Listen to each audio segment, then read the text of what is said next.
Senseless chaos, Jinx. I hardly felt a thing.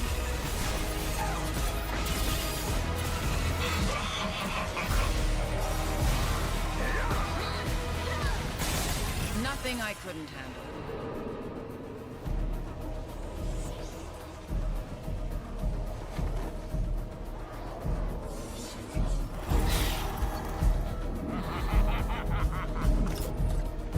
Oh, it is so on.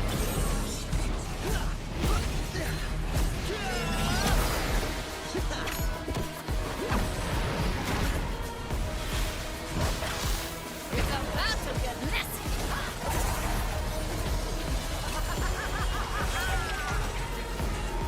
Let's dance.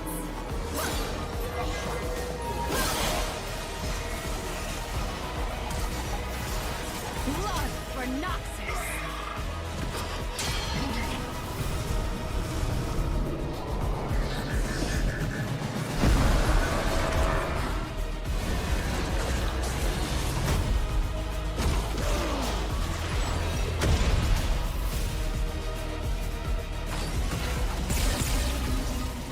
The wrath of Abaddon!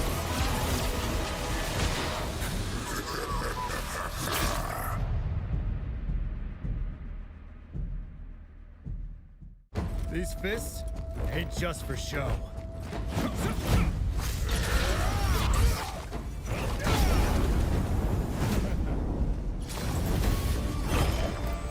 Come on! Who's next?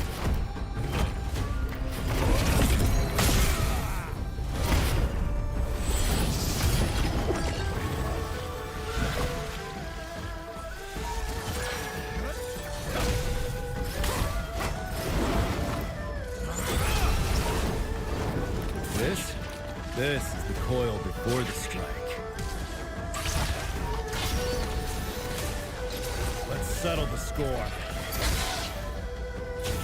You'll want to get a close-up of this. Like the ivory serpent, I don't back down when it comes to family. You pick a fight with them, you pick a fight with me. Hometown hero coming through. Mom's fought for me since I was born. It's my turn now.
to no one.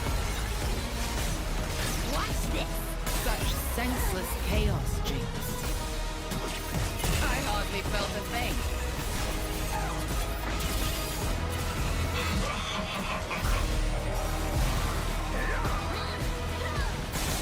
Nothing I couldn't handle.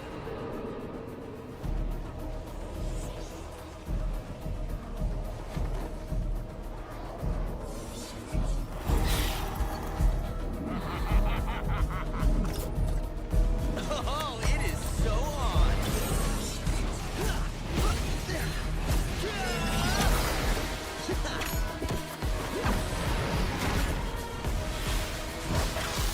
It's about to get messy.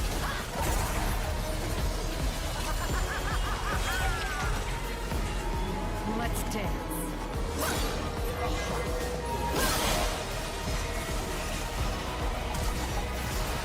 Blood for Noxus.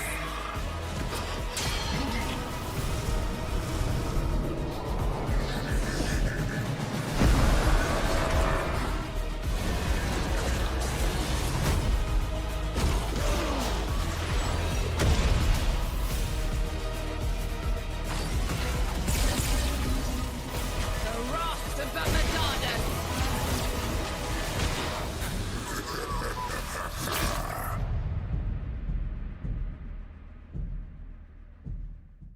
These fists ain't just for show.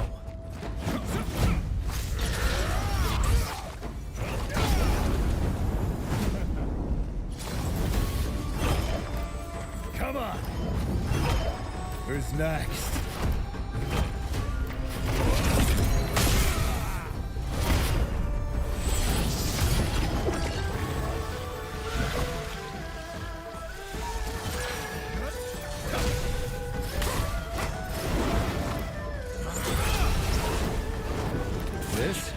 This is the coil before the strike.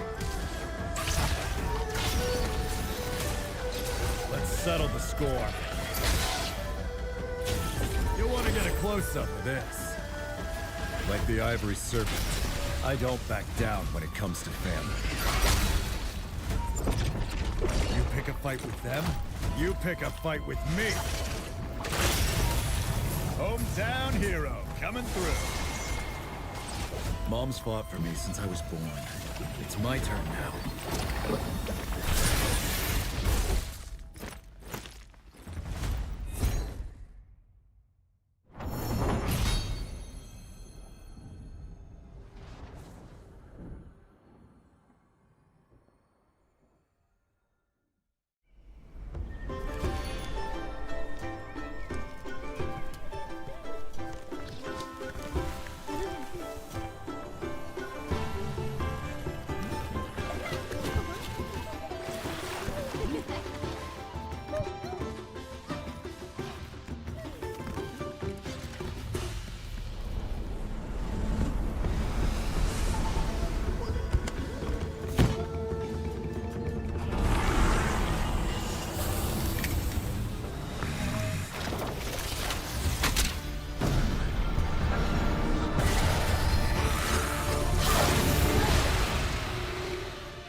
senseless chaos jinx. I hardly felt a thing.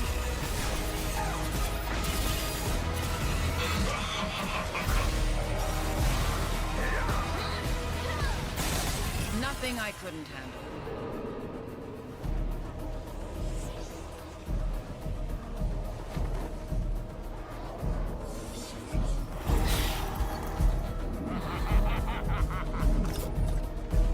Oh, it is so on.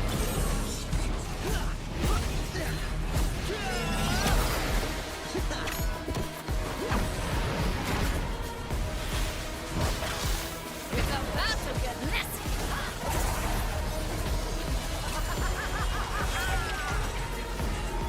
Let's dance.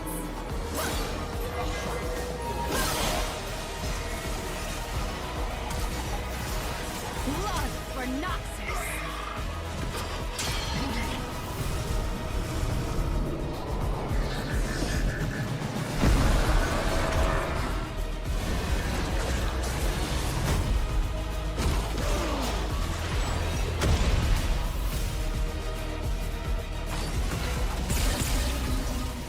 The wrath of the Madonna.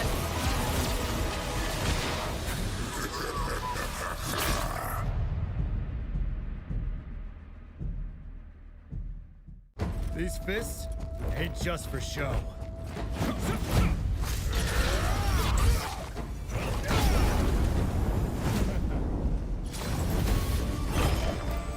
Come on.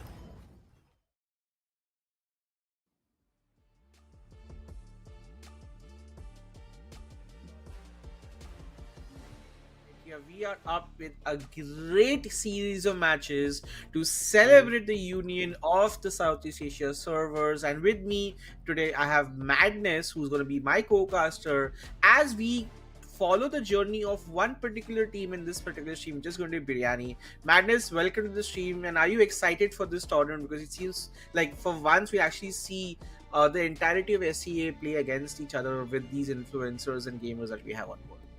Yeah, definitely. It's going to be a clash of game styles because usually on this, usually when we cast tournaments, it's been between Bangladesh, Pakistan, India, like these kind of teams, even Nepal coming in between it.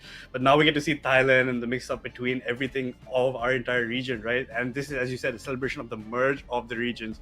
So it's going to be a bang of a match, and I can't wait to see what goes down. And with that being said, let's take a look at the teams that we'll be playing today. Yep, and first up we have Pai Dew, which is comprised of these five wonderful players. We have Takluz in the top lane, we have Tanny who's playing jungle, we have GSS Spotted who's playing mid, Patiz who's playing ADC, and What the Jess playing support. And let's jump to the next team. Madness, take it over. It's another Thailand team going to come up over here. It's going to be Mukrop Priksod. I'm sorry if I butchered that.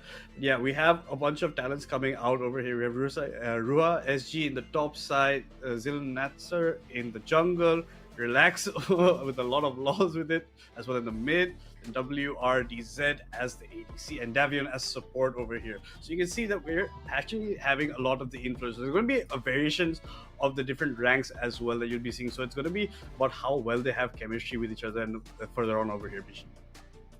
Absolutely. I think we have some exciting rosters. And from Thailand, we have Hikao with the top laner Mikasa, jungle X-Vester, mid lane LOLYT style, ADC Elicent, and support Bojin Lane Game. I'm hoping I did not butcher that. But next up, we also have another team from the Philippines, this time Team Adobo. We have Razzie Pinks playing top, Devoured playing jungle, Jillian playing mid, Yamada playing ADC, and Godwill playing support. And of course, Madness, we can't forget our next team, and that's going to be none other than the Philippines team.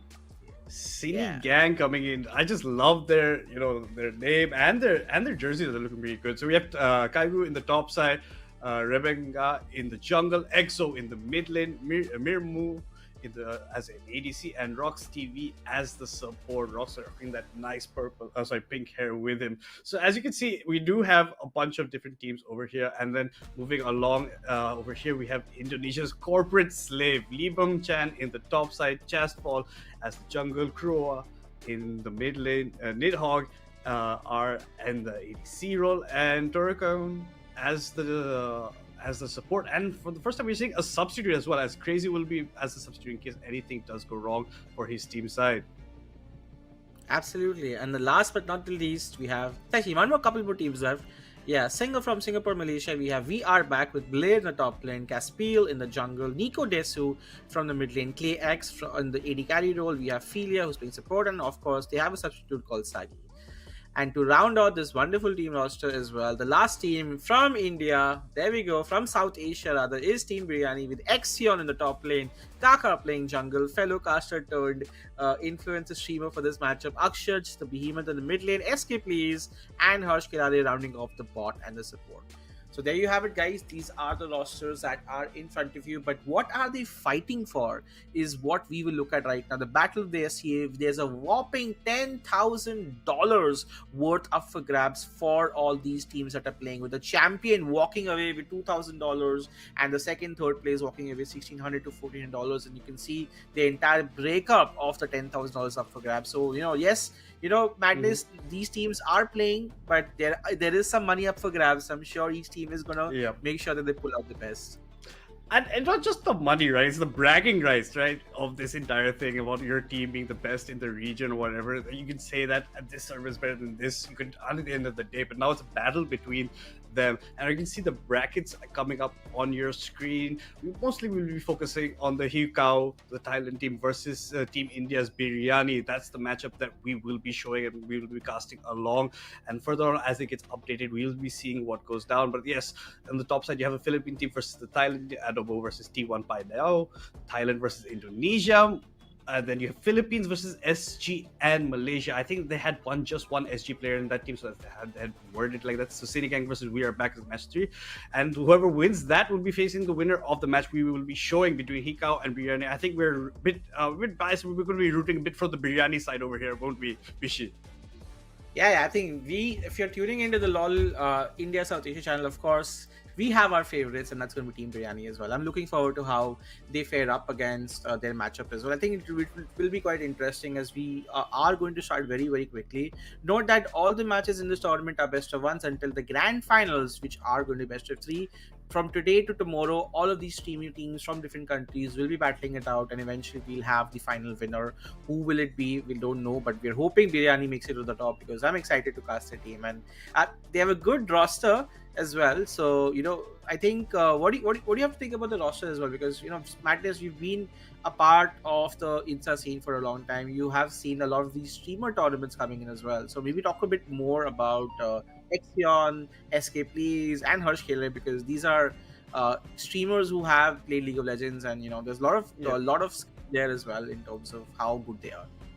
Yeah, absolutely. Yeah, like SKplz, I don't think needs any introduction in our scene, given the prowess of this man. He's been an excellent player. He has gone a bit onto the variety side, but I don't doubt that he will pull it off in that ADC role for him. The talking points in the streamers will be Exion and Khelraay, right? Exion, from what I know, has a pretty good standard. I think around the plat, gold level, but still has some prowess. He will be in the top side, and Khelraay as support. He usually, when I've seen him play, does play mid lane or jungle. So this is also going to be a new challenge for him, and he's a bit of a beginner in the scene, at least for League of Legends. So I hope his team does guide him really well, and he does well in the role. And I do expect maybe to see him play the Yuumi, as in that's going to be maybe the fallback support. A person who's not used to the role will be ordered by his team to play. Let's see if it gets banned out by the enemy as well, if someone has did some research on these teams, or perhaps if he picks it now in the latest stage of the tournament, people might realize it as well. So that's definitely one area where I think Biryani is going to get tested a little bit. But I do feel with Akshaj in the mid lane and Kaka as well, I think they have a very solid jungle mid synergy as well. Should be very exciting as well. We don't know a lot about the other team that's facing them, but I think through this tournament we'll get to see how well each one of them is peddled. Remember, guys, it is a double elimination bracket, which means if one team loses right now, it's not the end of the world for them. They can still make their way up in the lower bracket and try to win it all as well. But of course, it's always better, right, Madness, to just never fall in that losers bracket and just keep winning, right? Yeah, you always want to have that extra life as the back. You don't want to use it up at least this early on in the competition, right? And now this is where the teams will. It's going to see if the teams do homework on each other. I don't know how much our players have done on them or how much the Thailand players have done on the players of BIRYANI, right? What they're going to ban against Akshaj and what they do. Without any further ado, guys, we're going to head right into champion selection over here. And as it goes out, the banning has just begun, and we're going to see the Skarner ban, a very typical ban coming out from any region or any series or any league makes coming out. sense, right? Yeah, absolutely makes sense. Considering right now we don't know. I mean, if the players haven't researched the enemy opponents, you want to ban out things that are just strong in the meta. Of course, Ambessa being really strong. I do like there's a bit of focus coming out, Madness, on BIRYANI on the side of the jungler. The Graves is a very, it feels like a very targeted ban with the Lee Sin and the Kha'Zix. So I think BIRYANI have identified that, okay, you know what, we need to focus on the jungler. He may have a lot of carry potential. And I think that's where things are going to get interesting as well. So 3 jungle bans coming out right here. Let's see how the picks can end up responding. And these are quite big, fast, Madness. Quickly, Misfortune gets picked up, and then there's a Mundo on the other side with an Ezreal for SKplz, and you have the Kale getting picked up with the Y, and then, oh my lord, like this is going very, very fast. Talk to me about these picks right here, because definitely so some like favorites. MF pick is going to be there is very OP on this patch right now. Current meta, she's going to get a bit nerfed next patch, but they're going to use it completely for the side of Thailand right now. Vi, always a very good pickup. The Kale, we're going to wait for that late scaling against the Mundo. Have a bit of range. You can maybe go for some even trade. Now the bot duo, I think it's going to be the Lux will be going in hands of Hirsch Khelraay as a support. Maybe because of the limited options to him, they have to run this bot duo of the Ezreal and Lux, but it's a lot of poke from them, and SKplz places Ezreal really well. It's going to be good for their side. But that being said, we've headed into the second phase of banning from the side of Thailand, the Ornn and the Cassante. So they target a lot of the top player bans, which is going to be Exion's going to be playing the top side over here, and BIRYANI have instead switched up from jungle bans into mid lane bans with the Galio and Fizz coming banned out. And does that seem a Cho'Gath and a Maokai have just been picked up for the side of Thailand? Yeah. They are bringing out the Lord. influencer right here. This is very spicy right now. Yeah, that's one beefy looking team, if I'm not going to lie right here. Obviously, we have to start figuring out who's going where.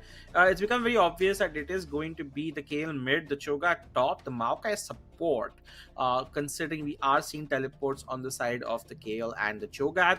The Cho'Gath, I think, is in response to the Mundo right here, which I think is fine because both of these champions can just look to tank. The Kale is in response to which seems like the Corki mid. The Kale is going to have a rough time, Madness. We'll have to see how well the jungler Kaka from BIRYANI actually ends up responding to this, because this is going to be something that we have to look forward to. If they can shut down the Kale in the early game, that will be good as well. Although I would not be surprised if that's going to be Kale top, because potentially that's also an easy lane for her to just farm out. So we'll have to wait and see, but I love these picks coming out from the blue team right here. Hukao, really they've come to play. Yeah, definitely. And I feel like there's a lot of beefiness in that front line. You have the Vi, you have the Maokai, so a lot of engage as well. And magic damage, yes, you have the Cho'Gath and the Kale. So like a lot of melee, I would say 4 melee champs. I mean, Kale gets ranged after a while. On the other side, you have Mundo, but I don't see a lot of hard CC, if I'm very honest, Madness, on the side of BIRYANI. Yes, they have the Lux who can use her light bindings, and you have the Diana with her ult, but beyond that, there's not a lot of CC. But on the other side, you have the Vi, you have the Cho'Gath, you have the Maokai. So team fights, one right CC at the right time, I think Hikao can actually come up on top of these team fights. But you have to wait and watch, because this is a very interesting a composition, right, Madness? And this is what we love about the Battle of SEA, right? This is not teams who are going to play like only the meta picks right here that are great for them. They're going to play things that they're comfortable with, and when that happens, we end up seeing these wacky picks somehow that we don't generally see otherwise. And I'm excited. Anything in particular, Madness, you're finding interesting about this draft from both teams? Yeah, like as you said, outside a lot of CC, a lot of tankiness in their side. There's so much you can use to set up that MF ultimate that will be detrimental if BIRYANI falls in any kind of traps. Outside of BIRYANI, they seem very, very squishy, if I'm going to be honest over here. Like the Ezreal, Lux, Diana, Corki, it depends. And I want to see if Kaka goes the new Diana build that's been showing around, like the unending despair, instead of just going full on damage from her side. And I want to see how Exion does on this Moon on the top side. And as you can see, it's going to be the Corki with the TP, so he's going to be going in the mid lane. while SKplz has the Exion in his hands. So it's going to be up to what Akshaj can do with this Corki as well against whoever he does face, because the Kale can go the safer path and try, farm up, get hits that late stage. But I think BIRYANI's a bit on the lower side, just given how the draft is looking right now. And they're going to have to be looking to make early game plays, and it's all in the hands of their jungler and the mid laner for what kind of plays they want to be making on that side.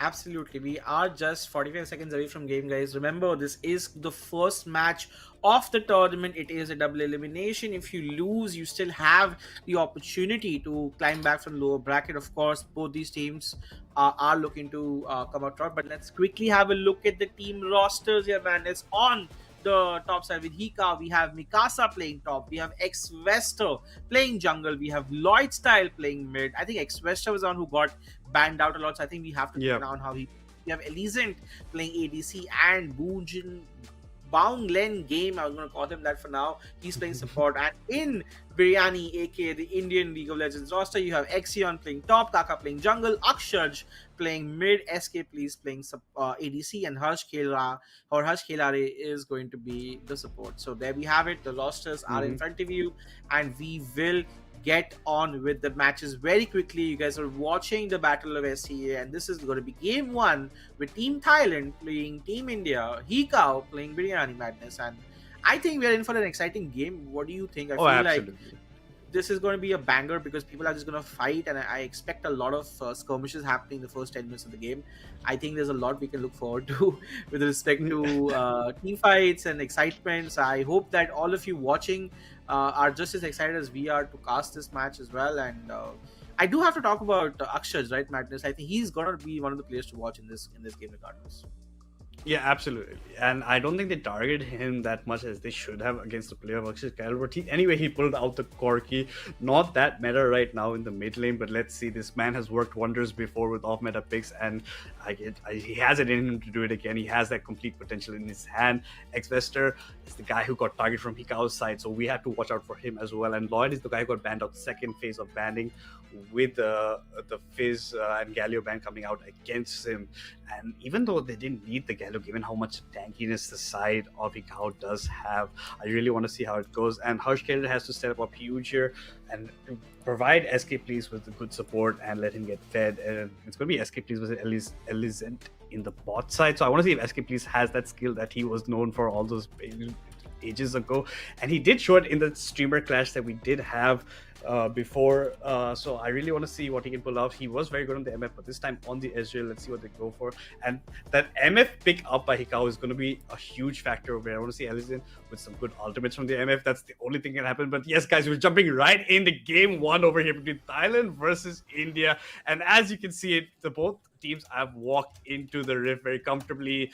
Hikao is going for more of a standard parallel across the river, while you can see most of BIRYANI's members are on the bot side over here. Only Kaka's on the top, just defending there for himself. He is being a protective side, just don't want any, jungle wards coming in from the side of Thailand. They're just being very cautionary about it. And you can see the MF has gone the first strike, so we want to see if she goes the lethality or she goes, the Bloodthirster build with the Essence Reavers up to her. But yes. Yeah. I mean, let's also arrange a scoreboard. Let's put the Kale in the mid lane, the Cho'Gath in the top lane, the 4th to the 1st. And then let's put the Ezreal in the 4th place as well, so that we sort of have all of them lined up. Let's put the Corki in the mid and Lux in the bot. And then let's swap out Diana and Ezreal, 2nd and 4th on the right side, and we should be good. There we are, guys. The teams are locked. I'm excited, Madness. I hope you are too. Mid lane, though, we have to talk about this. Red will put on some pressure level 1 as expected. The melee range Kale cannot do really much. He is just going to surrender the lane as of this point. Boom lane game. I still don't know how to pronounce the name. I'm going to try my best. On the top side, though, we are seeing the battle of the tanks right here, Madness. Just Mundo and Cho'Gath just doing what they are in the lane. Yeah, but only was shown to us as going to be, the support, but I think they switched it up for the side of Thailand right now. And Corki, as you know, Akshaj is very aggressive player, is putting on the moves. Exion struggling a bit in the top side, getting choked out. It's the level 2 from the side of the Cho'Gath first. They're going to go in over the level 2 hit by Thailand on the bot side. They've gone in over here. He chooses to flash out a bit too late. Right here, Madness, you're right, and this is a great level 1, level 2 kill coming out from Dabby and fight in the bot lane as they get themselves first. But here Khelraay was caught with his pants down, ends up using flash, albeit a bit too late, does not end up using heal as well, which ends up giving first blood to the Misfortune, and a great start from Team HK right here. BIRYANI could be in a bit of trouble right here. On the type side too, like you said, Madness, there's a lot of priority that Cho'Gath has actually gotten on the Mundo. So things are not looking good right now for BIRYANI on the top and the bot side, the mid jungle. These are some of the more experienced players in the team right here, hoping that they can sort of get some traffic back. And we can see this, Madness. Look at the disparity in the mid lane for the creep score. There's around 5 to 15. So, you know, Akshaj is definitely putting on pressure and making it very hard for Kale to actually farm up in the early game. Yeah, and as much pressure is Akshaj putting in the mid side, that's what LOLYT is doing in the top against Exion, as you did mention.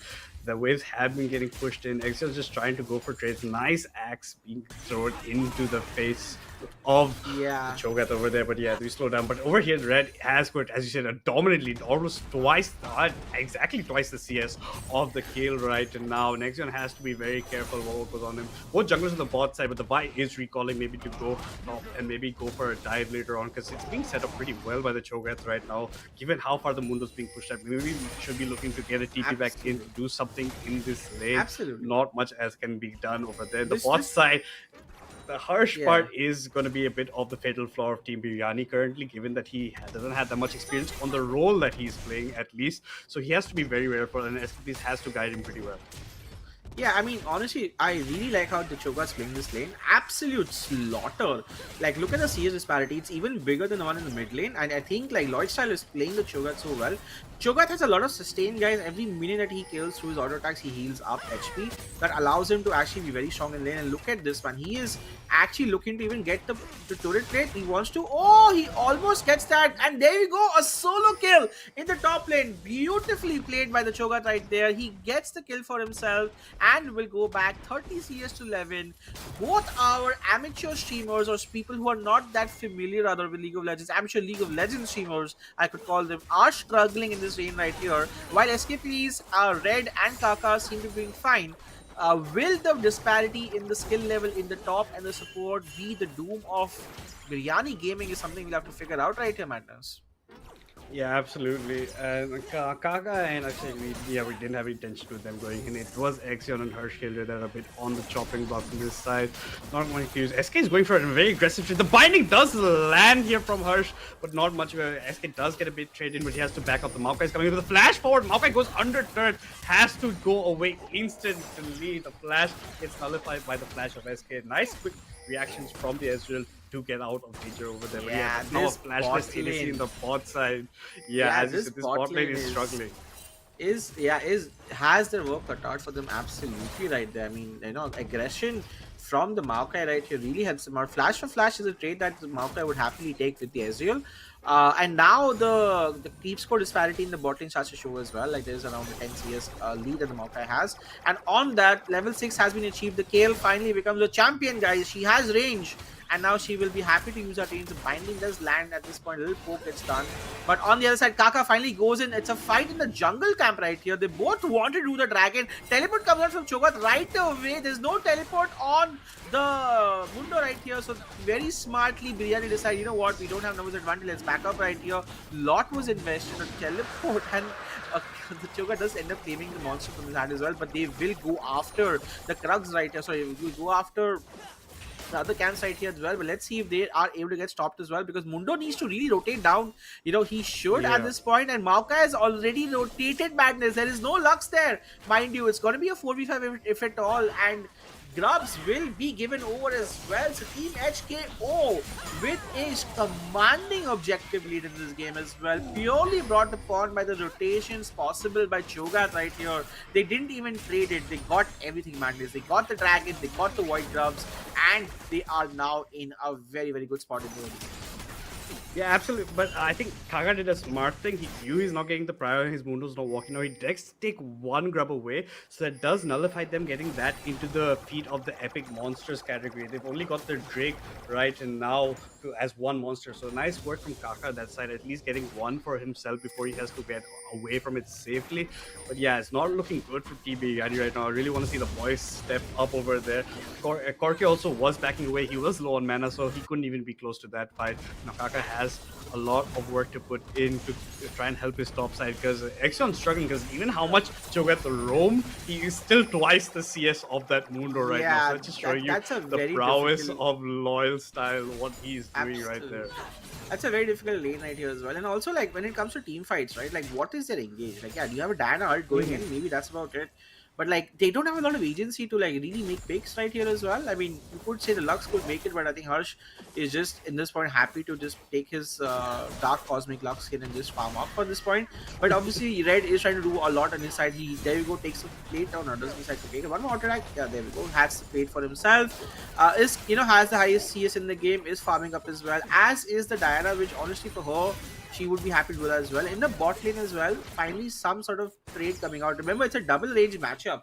So you expect the Lux and the Ezreal to have agency in this lane, because of how well the bot lane of HKO is playing right here. I think they are able to just keep the Fave stuck on their side. Look at how the freeze has been kept very smartly done by this Fortune right there. She's happy to have that there, and here comes Vi. And without any wards right here, Harsh Khelraay, he does have his flash, but he could be in trouble right here as a Vi does rotate out. Kaka does sense that there could be a gank, and there you have it. SKplz could be in trouble. Here comes Harsh Khelraay. Harsh Khelraay flashes himself. Can leave me other flash as well, trying to keep, and SKplz is doing whatever he can. Not going to be enough. Diana does that, even not. Will that be enough? Yes, it gets a good counter jungle going right here. Kaka wants to get more. Can he get more? Doesn't matter. Dabi is like, you know what, hitting with the misfortune tabs. One more Q auto, and she will not get the kill. On the other side, Harsh Khelraay gets one more for himself. Never mind, so close. The team, the turbo does come in right here, and well done by the Corki to make it a 2-for-2 and gets a shutdown. So BIRYANI do respond to the aggression on the side of HKO. Flash Q auto, that double kill right here. Well played. Red, the carry of BIRYANI here, gets a couple of kills, but not before Cho'Gath just decides to go and roam mid and get a plating for himself. But in these series of events, it's a 3-for-2 in favor of BIRYANI Madness. Finally, we can see some fight coming out from Team India right here, with BIRYANI getting a few kills for himself. Yeah, and that's where the crucial combo of Kaka and Akshaj comes in. They are the two players that changed it around. Kaka comes in very excellently, gets the trade done. Harsh almost gets a kill for himself. The Maokai ult prevents Kaka from going deeper, but there comes in Red with the trade on the Misfortune, who flash forward to get the kill onto the Lux. Flash forward to Misfortune. Very easy to get eaten up over there. So that's Akshaj picking up two crucial kills for himself. Gets a bounty on his head of 150 gold as well. And it seems like Kale and Cho'Gath have switched lanes, because the Kale was struggling quite a bit against the Corki, and now the Cho'Gath, with the lead that he does have, doesn't mind switching over really at this point. And now it's the Corki against him. That's smart play coming from the side. Very smart play actually, because they know that Kale has a free lane, so Kale needs a lot of levels to become a late game monster. She also needs a lot of gold. Now in this lane, she's happily farming, and Exion, as much as he can, he still can't win against this Kale, right? And Cho'Gath is more than happy to just farm up against a Corki, so that's the rotation coming out. Really smart from HKO right here. Man, we are in for a very close game. It does feel as if from a macro perspective, HKO are making all the right plays. Now the next Dragon is coming, Madness, as is the next Void Gloves. We can see a couple of fights happening, but there are no flashes on Red and Kaka, which might make it difficult for them to make some plays. On the other side though, here comes the Vi, ends up spotting out the Corki. Here comes the Cho'Gath as well. Oh, that's a nice Valkyrie out, but here comes a Flash Q as well, and that Red could be in trouble right here. Flash to get a kill, another flash stun, a shutdown ends up going over. But what this does is it leaves a Misfortune alone, which allows Harsh and SKplz to get some priority, but not before. 3 more gloves are going to be taken at this point, and you have a 2v4 right here. I don't think that's going to be working on the side of BIRYANI. BIRYANI need to back away, and that's what they're doing right now. The Cho'Gath Q just barely misses right here, but there you have it. They get a kill, Madness, and they get 3 more Void Gloves to make it 5-1 on this side. Yeah, and with this, they are just one step away from getting the feats of strength. They already got the feats of warfare faster than the side of BIRYANI. Now they have 2 out of the 3 epic monsters. So Kaka just wants to cancel this back, does get the cancel onto the Vi as well. But yeah, just not looking good in terms of objectives right now. Now Kaka's getting jumped on by the Maokai, and here comes the kill, but the Maokai ultimate comes away. As well. Yeah, there you go. They still get 1 kill back. It's a good consolation kill, I would say. Doesn't do much for the game as much, but it does get Kaka a little bit more ahead in terms of gold. He actually has a shutdown on himself, but this does make them get a dragon. So feats of strength, while they did not have it on this side, they would get it for their dragon as well, or in the middle as well. Man, Red is farming up storm. Let's quickly have a look at the gold deficit. It will be very interesting to see where each team is like progressing right now, because you can see right now, oh, Kaka's in a fight right now. He does not have his ultimate. The blue team ends up stealing the dragon and getting the kill on Diana, and yet again mid lane dies. He teleports back into lane, the KL, but immediately dies, gives Red another kill as well. This is a game where there are multiple facets happening, and Cho'Gath just keeps eating this doctor at a certain point, right? So top is losing for BIRYANI, mid is heavily winning, bottom is somewhat even, actually you could say they're losing as well. Look at the gold deficit. It's a 2,000 gold lead that the Misfortune has. In the mid lane there's a 3,000 gold lead that Red has, but in the top lane there's another 2,500 gold lead, right? So in terms of gold deficit, your top lane and your bottom lane are ahead, and only the mid lane in BIRYANI is doing ahead. And unfortunately, Madness, I don't think that's going to be enough, because I do feel HKO are going to step up to their advantage and actually end up taking a lot more than themselves. They already have 1,000 gold lead for themselves, but Red is trying to be the solo carry of this team right here. He gets the first star of this game. Let's see if he can though, because it's looking a bit difficult for BIRYANI right now. Yeah, and with that steal that MF did do while getting the kill onto Kaka over there, they did secure the feats of strength in Thailand as well, so they are pretty well up. As you said, it's just Akshaj and Kaka against the world right now, given the state of both the top side and the bot lane of Team BIRYANI right now, and this MF is looking, like we said, going to be very hard. And then Team BIRYANI don't even have much CC later on to go in. We only have Kaka and pretty much that Lux Q basically you have to go for, and Harsh is been missing quite a few of them, but hopefully he does pick it up later on. Ezreal still hasn't completed his Trinity Force while the Corki has that already in the bag. It looks like the MF is going the lethality route, has picked up the Yomus, is working up closer much, so she's going to be doing a lot of damage with her ultimate later on, and this Kale will just keep on scaling up. But look at this, Kaka comes in with the flash. Onto the Kale right here. The Kale does die, does not have her ult, so that's actually a good pickup right there. They really want to capitalize a lot on this mid lane disparity, and Kaka and Red are literally trying to 2v5 this BIRYANI roster right here, because beautiful snipe from SKplz.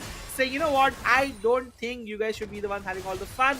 Gets a snipe for himself and a much needed kill, because he was 2,000 gold deficit behind, and any kills he gets will help him out right here. But Hush Khelraay is trying to do what he can, but on the other side, man, Exion is losing so much HP. Those double taps, those love taps coming out from Misfortune, making it different. But coming back, Madness, that was a great play in the mid lane by Kaka and Red. But hold up, a dive might be looking coming over here. The TP comes in from the Cho'Gath to prevent the MF from going down. He had a feeling, an inkling that they were nice. MF ult comes out. Red is in the no man's land.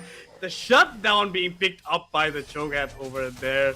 A nice kill. The man is 4-0-0, has the hearts because 103, and this is just Uno reverse for Team BIRYANI. Just when things were looking good for them, after those two kills picked up with the help of the Ezreal ult as well, it's just going downhill yet once again. Khelraay needs to run right here. He does decide to run away, and that's going to be the bot lane tower going down. Just when you think, Madness, you know, BIRYANI is making a comeback, here comes his big Cho'Gath and does a lot of damage, and oh my lord, the stun and the silence does not make it possible for Kaka to do anything more. He ends up going in and dying and giving another kill to a 5-0 Cho'Gath, who is truly the carry of this team. And mid lane, meanwhile, you get the kill to get free farm and get the mid lane tower as well with the 5 grubs. And suddenly the game turns over and goes back in favor of HKO. This is a very back and forth game right here. But this Cho'Gath, every time, Madness, every time Red or Kaka, the Diana and Corki try to get ahead from Team BIRYANI, he is there to stop them either with this teleport plays or just making sure he is there at the right time. So beautiful gameplay coming out. LOLYT style definitely looks like the strongest carry in this team, but also the Misfortune playing really well for herself, has 3-1-3 as well. So those two are like your primary carries on the side of HKO, whereas on the side of BIRYANI, it feels that Diana and Corki are the primary carries right now. Yeah, it's as you said, Red Kaka trying to 2v5 essentially at this point, given that neither of the top side. Exion's been completely shut out from the game right now, given the bad start that he did have. Finally catching up a bit, at least in terms of CS numbers. But this Cho'Gath is just getting bigger and bigger and bigger. The Kale just keeps on scaling. BIRYANI does not look like the team that wants to take this to the late game, given the side of Team Thailand right now. But look at this Kaka going in over here. Right here as well. That's a beautiful Maokai Q, but it's not going to be enough, Madness, as they get one kill back. and this would be headed for them, but Harsh Khelraay could be in trouble. Love taps coming right again, one more auto attack, one more, and the heal was used in time. Rotation from Cho'Gath comes in, now they have to run. Once you see this big monster, the flash done right here, beautiful play. Red shell dodges as much as he can, not going to be enough. He just keeps eating the madness every time. This misfortune, this beautiful engagement from Maokai as well, completely caught Corki off guard. And on the other side as well, you have the Maokai who will sneak away and does not even die in the process. It's a 2 for 0, and the Herald going away. Oh, the flash forward. Exion sees it on the ward, flashes to get the kill for himself, and he gets some solace, his first kill of the game. But this Exion's had enough. Exion's had enough. He just went in for the play, got one kill to his name. Yeah, as you said, this Cho'Gath has become huge right now, especially now with the Maokai just going in, the MF ulti that follows with the Maokai ultimate. Not much you can do once you secure up the Ana and the Corki, that there's so much more damage coming from the side of Team BIRYANI, and this will be putting the side of PQ on Hextech Soul Point right now. They've already picked up 3 Drakes. The only jungle objective that BIRYANI could get was 1 grub that Kaka managed to steal away before the side of Thailand did take away them at the end, the other grubs. And they still have that 4 grub buff as well. So they'll be trying to push in towers. Finally, the top side turret does fall, right? The Mundo is trying to get up, but he's being left alone on an island. He's barely been in any fights. The most action we've seen from this man after he repeatedly died to the Cho'Gath on the top side was that flash forward kill onto the Maokai that he passed like a ships in the night. And now it looks like Team Thailand are not done with objectives. They won the Rift Herald as well.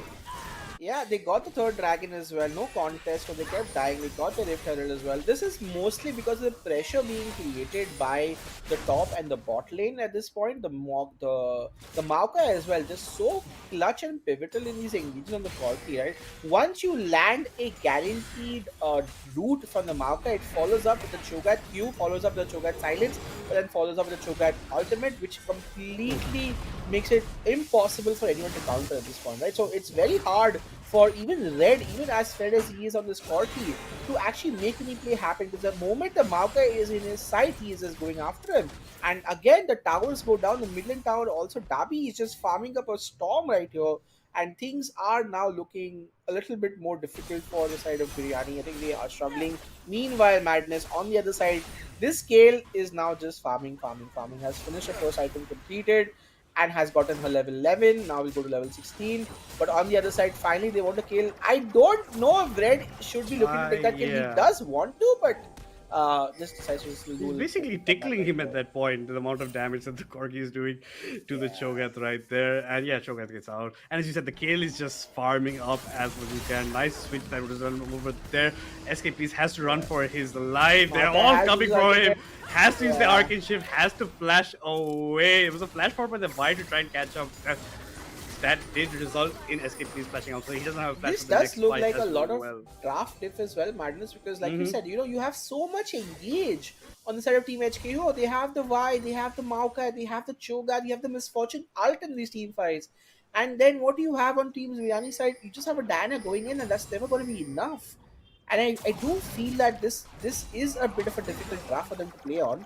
I think Red wants to challenge him, but oh my god, those hard steel stacks. Red, I don't think you want to take that, buddy. He does end up dodging the Q from the Cho'Gath, but see, look at him. He's healing up to full HP right here. Like, he doesn't, like, you don't even tickle the Cho'Gath anymore. I don't even think Diana and Corki hitting them together is going to kill the Cho'Gath at this point. So what do you do anymore if you're Team BIRYANI? Like, this game state right now is like horribly for them to do anything, and at this point they can't even say, hey, we have late game, because you have a Kale on the other side. Wait, hold that oh thought. My lord, Harsh Khelraay could be in trouble. Can he stand? A very bad he does place. do some damage, but it's not enough. Yeah, it's just not enough. He did have flash essentially. He could have maybe tried for a play, but I don't think he can do anything. Now Exion gets caught out. That's LOLYT going godlike. Man is 7-0-1 on this Cho'Gath, and he is become huge right now on this. And he's one of the players we were looking at. We had to watch out for it. This definitely proves why you have to watch out for him. Kaka and Corki, Akshaj are trying to do their best, but now it looks like Atakan is on the minds of Team Thailand. They will be looking to pick that up. There's not much you can do. BIRYANI gets to know it's being done by the Arctic, but Kaka is walking up. But I don't think you can do much here, Kaka. Kaka goes flashes forward. By herself. But what do you do after that? Oh my god. A little confusing right here. I think he just went in for the lulls right here. I don't know why. Attack still has not been taken, but a little bit of a random engage, I would say, because they were not even low enough, Madness, Yeah. for them to actually do anything. Oh my lord, here comes the Chokaki. Oh lord. Lloyd is such a strong character on this show right here. And also Dabby playing really well on the Misfortune. Their synergy is showing, right, man? Because the moment Yeah, they go in, absolutely. they're doing it together. And this team, HKO right here, looking quite strong in this game. Yeah, no doubt. Like the synergy coming out from HKO's side, right? Especially if it's not the Maokai. Now they triggered off the MF ultimate with the Shogat Q as there, and now Exion has been struggling all game. Will continue to has not got a single stack on his heart steal. He's had the heart steal for quite some time right now. Hasn't got the opportunity to get a stack, to be honest, given how far back behind he is. At least that sacrifice of the mid play that Kaka did go for did prevent HKO from doing the Atakan, but I think it's just delaying the inevitable. Now Hirsch is in the tough spot, will get caught out by the Maokai ult. Now he's just caught between a rock and a hard place, and he's going straight to the gray screen. And it's just not looking good for the support player BIRYANI right now. Man is 0-4-2, does have his loot is completed, but has to maybe get the sweeper on as his trinket so he can do something. But it looks like Diana is going to take full advantage of HKO showing so many members on the top side, knows he can't challenge them anymore, will be picking up the Drake that does prevent or delay HKO from getting the soul hex tech, which will be doing a lot of damage. SKplz is trying to do some, poke damage from the side, but he just doesn't have much. Only has the Mura Mana and the Trinity Force right now. Gets hit by a sapling as well. Yeah, Gets they caught seem by to the run away Maokai, this gets him point. pushed away. They had to Yeah. run away. Red is here I'm not as sure why well. they let Now the fight. Oh, look that's at a the lot of damage. Exion actually ends up getting the kill onto the Y as well. This is going to be. Oh, never mind. You have to show that for the guaranteed kill. But in any case, Red could get some kills back for himself. This could be. Oh, never mind. They have the revival buff on Atakan. It doesn't matter if you get those kills anymore. You still don't get much out of it. And it felt for a second a comeback was possible, but you keep forgetting Cho'Gath's ultimate does more damage than a smite, so he was happily there even after that the Y. So they killed the Y off, but they get a couple of revives all over. The false health, you're gonna call them at this point, the false life rather, but still. Overall, the objective bounties are available for the side of BIRYANI. If you want to take them at this point, it's a 5,000 gold lead. All of it is sitting on this Cho'Gath right here, and finally Mundo gets a couple of his Heartsteel stacks as well, so he's on the board for that. And the game is looking a bit difficult right here. It's not completely over, but it is getting quite difficult. And SKplz is now caught between a rock and a hard place. He wants to go over. He ends up using his dash, but it's not going to be enough. Arcane shifts into the Kale. Kale ends up using her ultimate and just tanks all the damage and gets the kill.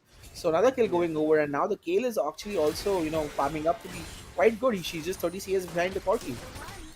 Yeah, and she's about to hit the level 16 mark, the huge power spike that does come in from her side over there. Corki does no damage even to the Maokai right now.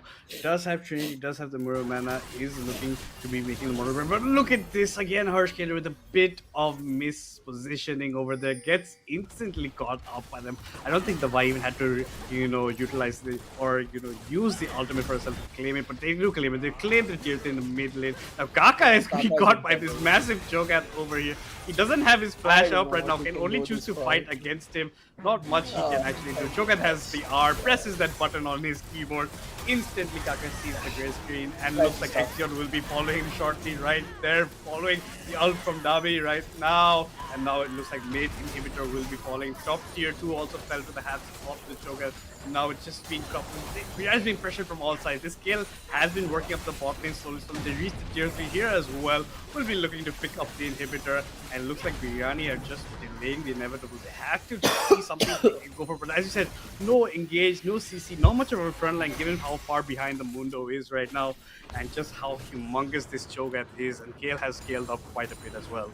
Yeah, this is, I mean, the good news about this tournament, guys, it is going to be double elimination. So BIRYANI, while they are in process of not winning out this game, they still have to go from the lower bracket to make a comeback for themselves. Having said that, Team HKO are looking quite strong from Thailand right here. They have put on a clinical performance carried through Dabi and LOLYT, but also supported really well by the other three members of the team.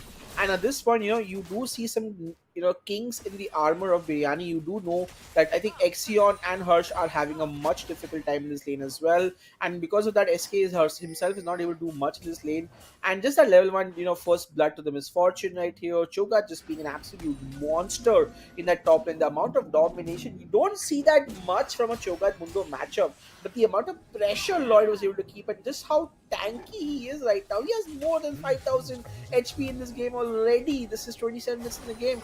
Nobody can kill him at this point. And Red is trying to do what he can. It's not going to be enough. Here comes Y as well. The ultimate comes onto Red, and Red is just standing there, rooted, eaten. That's about it, guys. This is looking like going to be game. Kaka does flash out and do more damage. It's not going to be enough. The Kale gets the kill, and here comes the Y as well. Mundo teleported a bit too late.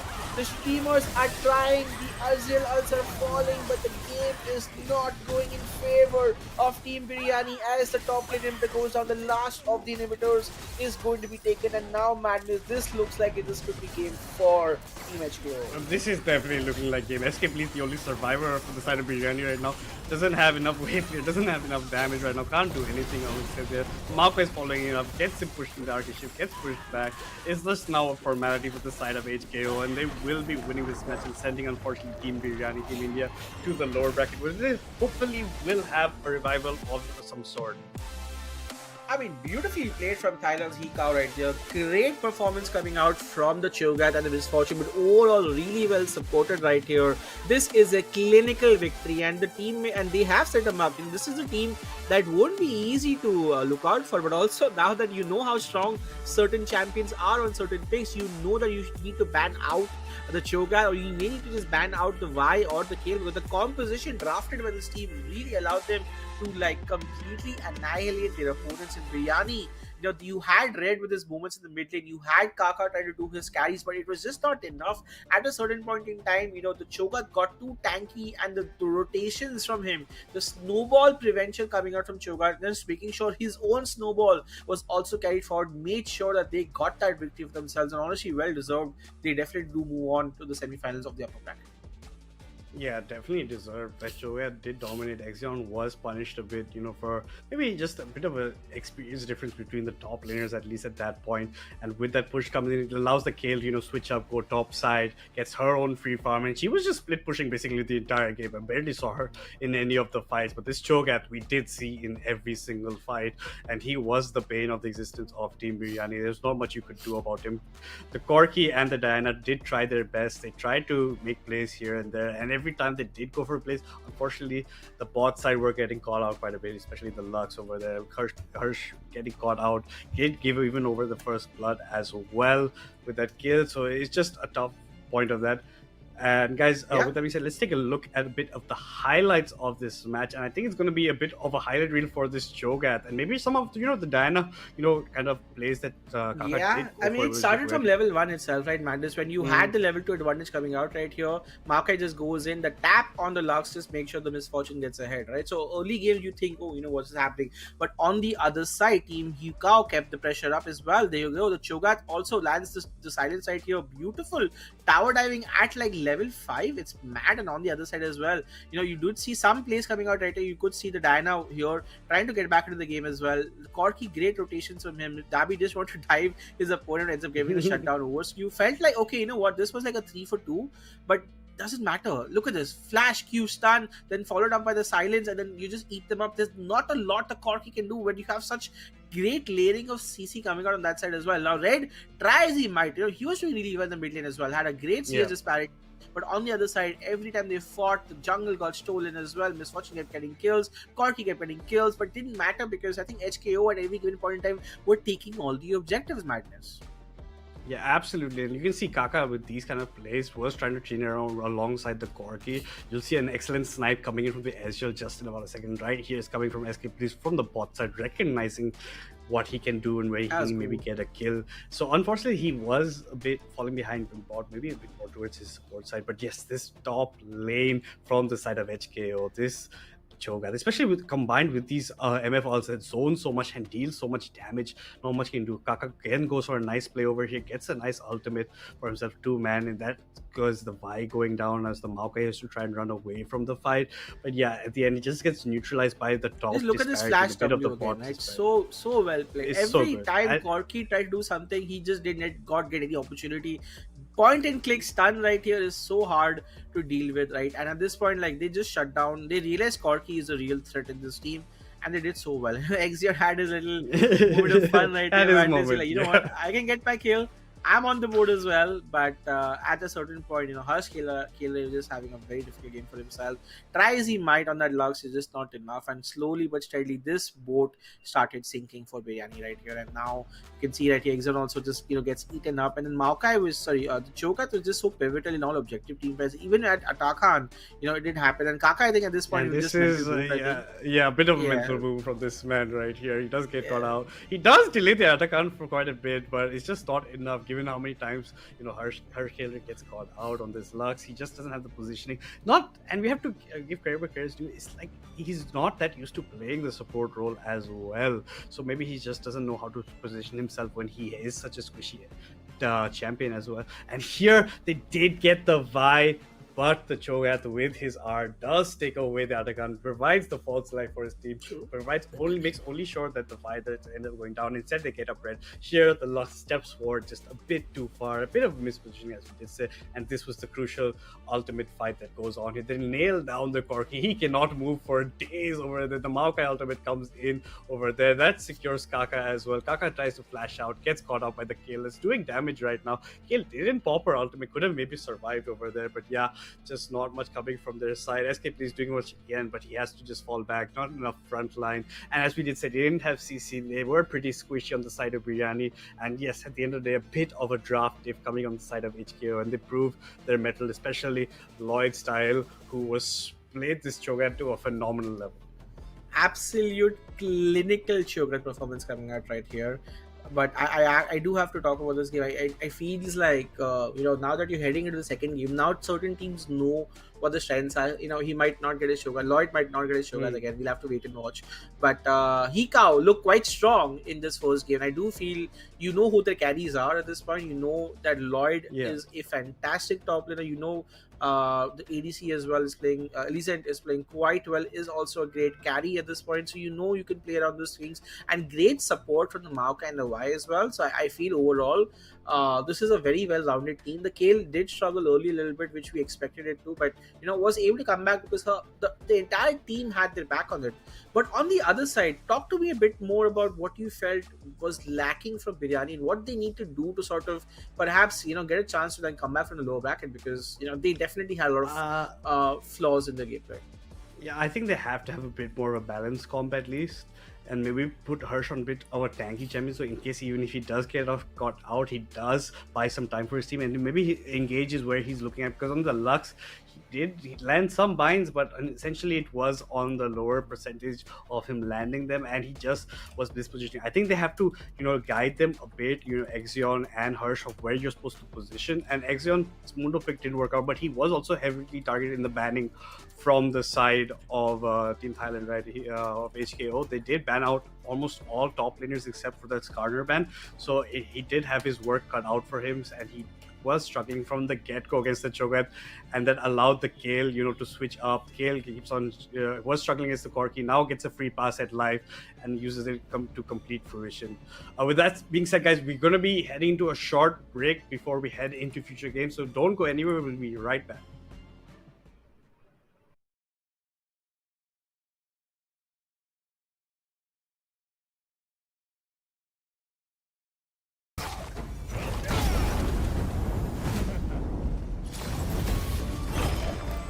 Come on!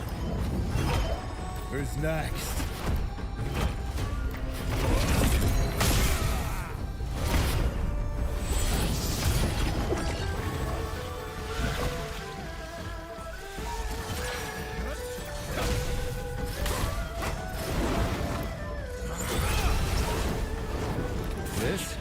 This is the coil before the strike. Let's settle the score. close-up of this. Like the ivory serpent, I don't back down when it comes to family. You pick a fight with them, you pick a fight with me.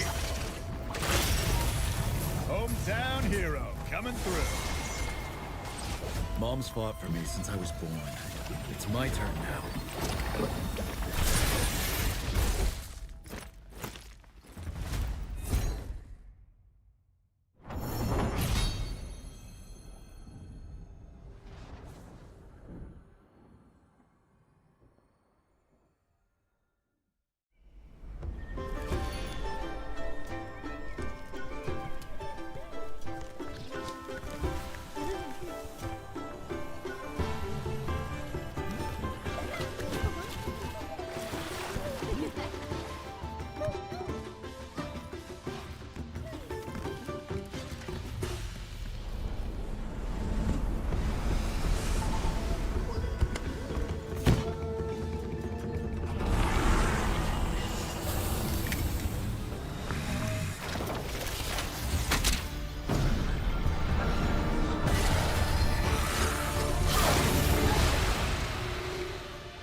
senseless chaos, Jinx. I hardly felt a thing.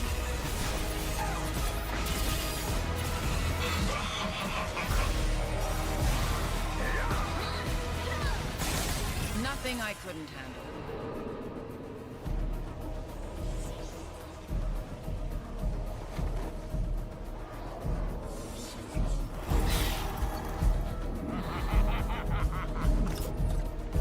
Oh, it is so on.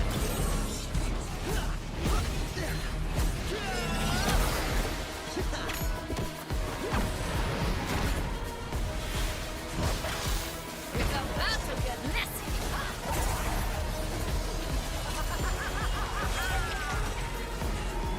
Let's dance.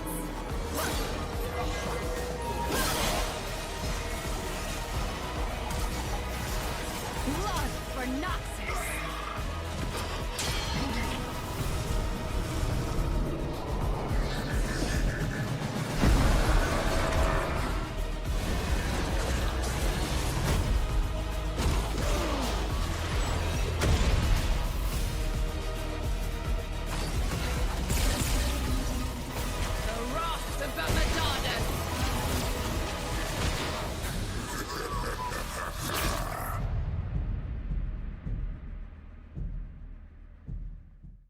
These fists ain't just for show.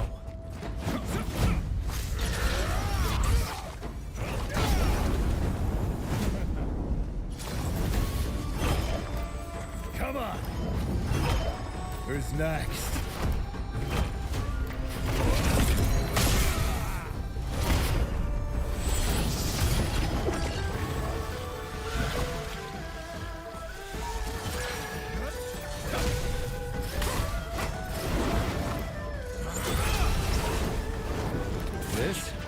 This is the coil before the strike. Let's settle the score.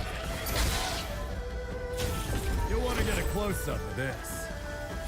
Like the ivory serpent, I don't back down when it comes to family. You pick a fight with them, you pick a fight with me. Hometown hero coming through. Mom's fought for me since I was born. It's my turn now.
senseless chaos, Jinx. I hardly felt a thing.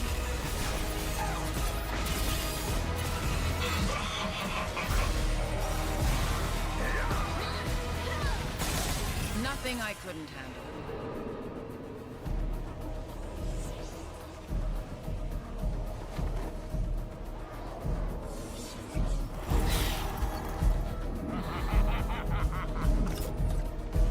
Oh, it is so on.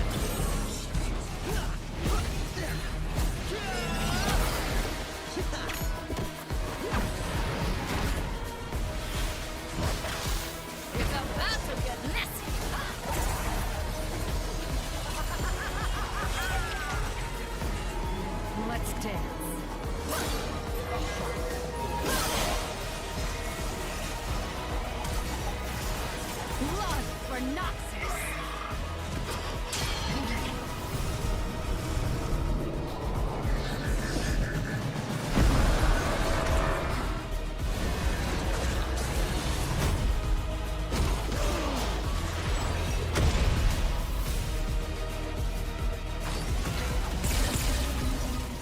The wrath of the Madonna.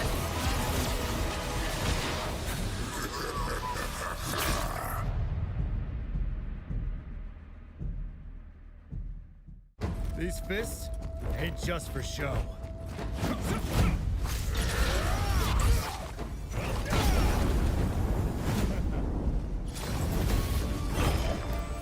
Come on! Who's next?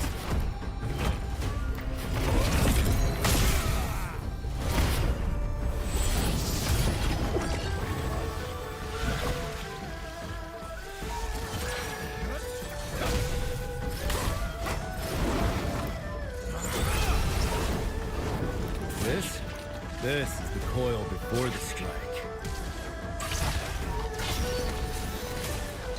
Let's settle the score. You'll want to get a close-up of this. Like the ivory serpent, I don't back down when it comes to family. You pick a fight with them, you pick a fight with me. Hometown hero coming through. Mom's fought for me since I was born. It's my turn now.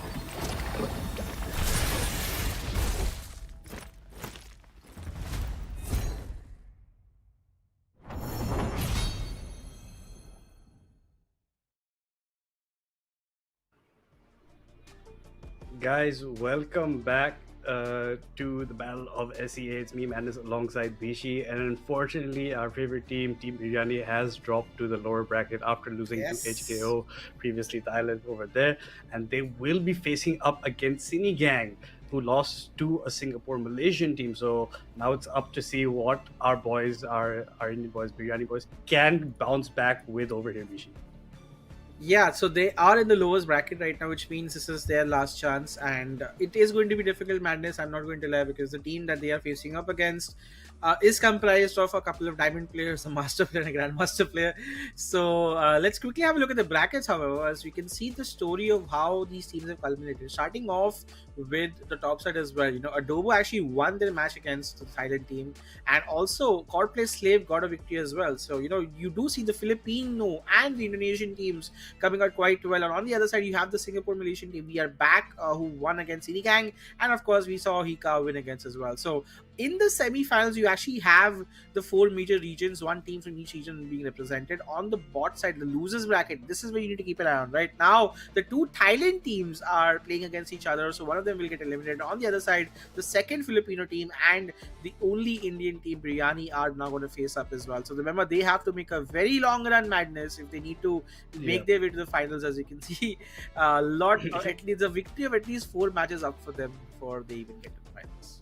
Yeah, it's going to be a long run for them to come back. Unfortunately, they did use their extra life in the first match, a first round of playoffs over there. So yeah, they have to go through a lot to get towards the grand finals. And I believe in our boys that they will. I think they just have to rethink a bit of their draft system and how they help their players who are not traditional, you know, pro players or not that high level as, you know, Akshaj or Kaka, Exion and Khelraay. They have to guide them a bit more, because they were the 2 points what kind of held the side of Team BIRYANI back, because Exion against that Cho'Gath did allow the Cho'Gath to get quite far ahead, and Exion was, you know, an insignificant point in that match far from there, because he couldn't do much as well. And Khelraay has to just work a bit on the positioning, has to maybe listen to some pings from his teammates, or maybe listen to the advice being pointed out to him. No, absolutely. I think this is definitely a disparity in the top and support that needs to be filled up. How they do that is something we have to watch very carefully, because the core mid and jungle, the Kaka red synergy was there. They were doing quite well in the lanes, and SK himself also was doing quite well even while he was in a deficit, right? So it's really on to Exion and Hirsch to make sure that, you know, they are supporting the team in the right ways. And I do feel that if they are able to not just like hold their own, then you might just see an upset happen. You might see a comeback happen as well. These teams are definitely strong teams, and you with the right draft as well. I would say, Magnus, I think one of the things that was lacking in game one was a cohesive draft that needed a bit more tankiness and a bit more CC, which I'm hoping for this game they can look to change. But you know what? It is a battle of SEA. These are streamers who are playing. We are celebrating the launch of or the unification of the Southeast Asia servers as well. So it's great that all of us have sort of gotten here to celebrate that as well. I think it's going to be a great season for us as well as we move towards the Champions League, which is going to start in just a few minutes. And any sort of predictions, Madness? The caliber of teams that is coming against City Gang themselves look like a very strong team. Do you have faith in Biryani to make this, to come out of this alive? What are your thoughts on this Without match? faith, where will we be, Bishi? We have to have some faith in our I board. love it. We have to Love keep it. some in them, because yes, they are representing our region, and I believe that they can. As you did say, Kaka and Red, Akshaj did perform phenomenally in the beginning parts. Kaka did have some very crucial gangs, so they have to work a bit more around that, and maybe try to help their side lanes more, because they were focusing a lot on the mid lane setup over there. They had one good roam bot side when the MF overextended, trying to get Harsh under the tower. There you see the Corki shows up, so does the Diana, so they get some kills there. So they have to go for more roam plays and try to balance out their team that way, and maybe go for more CC type of comps, especially in the hands of maybe a bit unexperienced players. Because even in the Shiver clash, we saw Red Parasite play the Malphite, right? And he didn't know his champion that well. He just landed so many good ultimates that he pulled off the Yes. champions. So you have to put them on champions like that. Great maybe, point. maybe that's where you can turn it around, maybe work it that way. And they have to guide your teammates, and your teammates have to listen. And you have to have a solid IGLing going on. Otherwise, it's going to be pretty hard for Biryani to bounce back. Absolutely. And just let's quickly have a look at what's up for stake in the Battle of the SEA. We have a whopping $10,000 as a prize pool that will get distributed to the 8 teams that are playing this tournament as well. The 8th place team does walk away with 900 USD, but the first place team walks away with a whopping 2,000 US dollars. Definitely not insignificant. I think there is a lot up for grabs to winning this. Yes, they are representing their respective regions, but this is also something that will be a hefty amount that all of them can get into, right? So the prize pool, as you can see in front of you, is going to be 10,000 US dollars. Regions from all across SEA are participating, from Thailand to Malaysia, Singapore to Indonesia to Philippines, and also India are a part of this server merge in a way. I mean, India is not technically part of it, but there's an Indian team that can play that's a part of the server. We can technically still play in the server as well, because we used to play in Singapore before. So it's going to be quite interesting. I feel this is a bit of a make it or break it game for both of them. Meaning City Gang as well. We haven't spoken much about this, but if you think about it, right? They're also coming out from a loss, which means this is also a pressure moment for them. We can have a quick look at the roster, mind you. While we are talking about them, they have great players on their roster, but this is a game of nerves. If they do fall behind, this could make it difficult for them. Like, you have Kaigu. He looks only menacing in the top lane. I really like how he poses there. It's a very cool pose. Rebenga in the jungle, the cool, calculated thinking jungler. You have Exo, the smiling mid laner, the stoic Mirmo, and the pleasant Rox TV at this point, rounding out the Filipino roster. City Gang looks like a great roster. And, I just you never know, right? Coming back to my point is, if you do fall behind in this game, then the pressure that can get created, because this is your last game, if you're out, you're out. True. Could get the better of them. So you never know. There is faith, like you said, and I'm just grasping at straws, Madness, in terms of having that little faith and hoping that any of these teams do end up feeling the pressure. But you know what?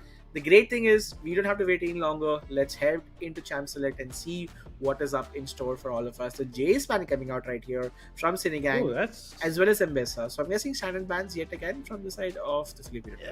Yeah, Sinigang, I don't know how much Exion does play the Jace, but the Mbessa was banned out against him in game 1. So maybe they're seeing his tracker or something to see what kind of players are going on his OP.G page. But yeah, you can see the Vi they don't want to play against. Biryani definitely doesn't want to play against the Vi or the Victor. Victor is still pretty strong. Even after the nerfs, is still quite a champion.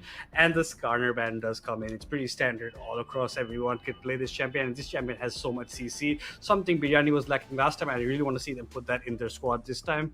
Kaka did have some good ultimates, but after a little time, after how much pressure he was feeling, had a bit of middle. As you said, you have to be mentally resilient in these kind of matches, otherwise it's not going to work out for you. Biryani with the last ban going for that Cassante, so Sinigan won't be able to go for that. So it's again Biryani on the red side side over here, and Sinigang will take the first pick. Last time we did see a first pick, MF coming in, and that proved a huge boost for the Thailand team against Biryani in round 1, and an Aurora Hover right now coming in for Sinigang, and locked in. This champion hasn't been seeing that much on the Rift, and this is going to make it quite exciting. I really want to see what Biryani can answer back with over Yeah, like here, and I really want to see more CC. Aurora was just played today, in fact, after a long time. It's a great pickup, mind you. Does go into the top lane most often, and Exion will have his workout out for a madness, because I know if he thought the Cho'Gath was hard to deal with, you have a range champion with a lot of damage and a lot of escapes in Aurora, and this will make things difficult. I think Kaka is now opting for a more utility focused role for himself. I think that's going to be the jungle J4. Again, a lot of presence, a lot of CC, a lot of agency on the champion.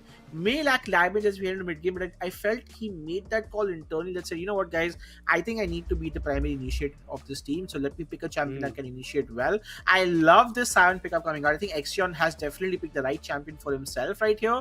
Sion will obviously struggle against the Aurora, but still would be fine enough to just survive that lane as well. But on the other side, look at these meta picks coming out right here on the side of Sinigang, and that's going to be a Wukong Kai'Sa coming out right here, and an extremely strong pickup from the Misfortune as well to respond by SK Gaming onto that team. Yeah, SK had a very good performance on this MF in the streamer clash that we did go for. As you said, meta picks, the guys are not that much meta given the kind of ADCs that are available, and it's not even a fearless draft that you have to look out for any of those kinds. It's a best of one. The Wukong has seen the Rift so many times in every single league that's being played right now, so that's as standard as it gets and does provide a lot for your team. Is a very strong champion, can go for gangs. After that, level 6, just whirlwinds around, picks out around. And as you said, Kaka opting for the J4 will be a huge boost for the team in terms of engagement. It's up to what Akshaj will be playing in the mid lane for himself. Now, Sinigang, seeing that the Lux was played last time, BIRYANI are maybe choosing, that's why they're choosing to ban it out, because you usually don't see that much of a Lux ban, especially with the pick up. The Braum and Bard will also be smart, because Harsh is now going to have a much difficult time, because he mentioned this when he started his stream, that I hope they don't ban Lux, because that's the only champion I'm very comfortable in. I mean, of course, like you said, he can play the Yuumi as well, but it just makes life difficult for him. And the Seraphine gets banned as well. This is another champion I think he's somewhat seldom played, I'm not sure. I like Sinigang's pressure right here. They have done some of their research as well. But also you see the Braum and the Bard bans coming out, which I think is quite smart too. I think the Morgana here is a very safe pickup. Should do fine into a lot of these engages coming out from the Wukong as well. I'm not sure what the support will end up getting rounded off as madness, but this is going to be the Morgana going over to Harsh as well, which means the counter pick on the side of BIRYANI will be given over to the carry Red, who should have his pick of the litter once he sees the entire composition of Sinigang get rounded out here, madness. Yeah, absolutely. As you said, it's getting rounded quite well. Now the Corki seems to be picking hands in Sinigang. Last time we did see in the hands of Akshaj, he did try to play as much as he can, and this, the way they have selected the draft, does let him open for counter picking for himself, being that they're on the red team. It looks like a Karma, but maybe now a Vel'Koz, a huge poke coming in as a support for Sinigang, given the hovers going on right now. And now it seems that Sinigang is the team with a bit of the CC restrictions, except for the Wukong, maybe the Vel'Koz. The Aurora does provide, you know, her R, but yeah, see, now a bit more squishiness on the side of Sinigang. And now it seems that Katarina bot is back! There we have it, man. We spoke about this. He is back. I think that's a great pick, honestly, because there's not a lot that can interrupt the Katarina except for the Wukong right here, right? So, and you have the Morgana to sort of prevent that from happening as well. If the right shield comes at the right time, what better for Red than to go back to his signature champion, which he has shown time and time again that he can carry right here, even if they win or lose. I think this is set up to be a very exciting game from BIRYANI, and I think this does create a lot of excitement for all the fans who are watching this stream, guys. To give you some context, Red was a one-trick Katarina player who was an insane Katarina player before. Of course, he moved on to playing other champions at the same level, but he's always known for these insane performances and hyper carry performances. And if he can bring that carry performance madness to this game, I feel we may have a very exciting game on our hands, and certainly there is hope. I didn't see a lot of hope until I saw that Katarina pick, and now I feel that maybe this is the opportunity, this is the momentum, this is the one man that they can rely on to carry when it's required. Let's see. if they can pull Yeah, this off, Madness. they pulled out all the stops over here. The Corki pick I was not liking from Akshaj because it didn't have that much of a carry potential if your team doesn't play around you. Now with this cat, you can do so much more, especially now that you have a Morgana, as you said, the spell chain. Now only the Wukong R can knock you up or the Vel'Koz can knock you up. That's all that can maybe interrupt you. And now you have such a beefy front line as well with that Sion and that Jarvan. So it's a lot to protect for as well. If the Morgana lands a nice ult, it's the MF who will ult behind it. So who do you target, the Katarina or the MF in fights? So BIRYANI now with their back against the wall, pulling out their trump card from the pocket. Katarina bought on that. Katarina will be making his stand yet here as the last ditch effort for the side of BIRYANI. And now this is making everything so much more exciting right here in the Battle of SEA. And Sinigang might regret having less CC in the team after that Katarina pick. Absolutely. So again, it's still obviously going to be difficult for the side of BIRYANI to make this victory happen, considering the caliber of the players on the other side. Having said that, though, I like the Sion pickup, Madness. I do feel it gives a little more agency, even if it is against the Aurora, which might not be a great matchup. But with the Sion W as well as the Wave 3, he should be fine. Definitely looking at Kaka right here on that Jarvan to make plays in the early game. The Corki should have a fine lane against the Katarina, and if anything, I feel like there's a lot of pressure the Corki can create in the early game. So this is going to be not a strong laning phase for Red as he had in the last game when he was like 30 CS in 5 or 6 minutes. Having said that, though, the Misfortune and Morgana gives a lot of agency on the side of BIRYANI back, right? So suddenly it's like a little bit of a lane reversal where the top and the bot lanes, are going to be a lot better than they were in game 1. And the mid, I think, with the caliber of player Red is, and we know him to be one of the best mid laners in the country, I think he's going to have a fun time playing this Katarina as well. And, I'm excited.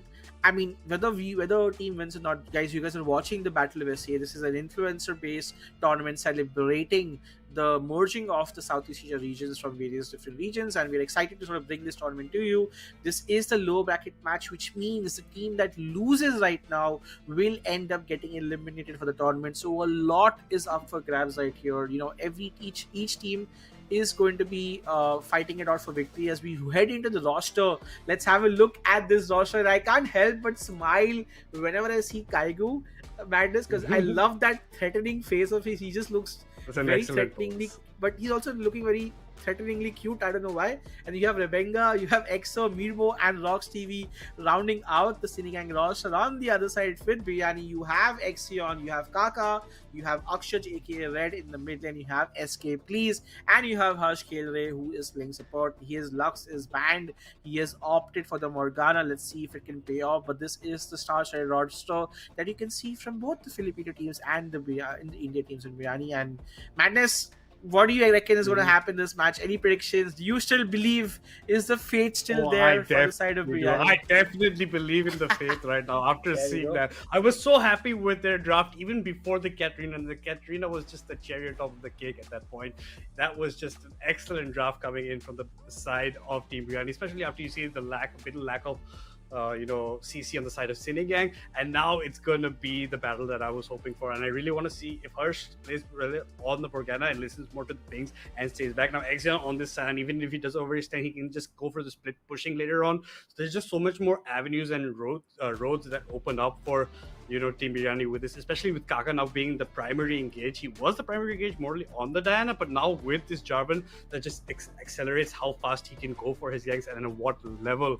And now Akshaj, as we did speak about on the Katarina, is going to be so good. And let's not forget SKplz on the Misfortune. Last time we did see this man play this on an official stream was the Streamer Clash, and he did so well with his bullet time ultimates. I'm just looking for a repeat of this, and hopefully, yes, keeping that faith completely alive, getting boosted by this, and just hoping BIRYANI makes it out of this and continues the road down this lower bracket towards that grand final.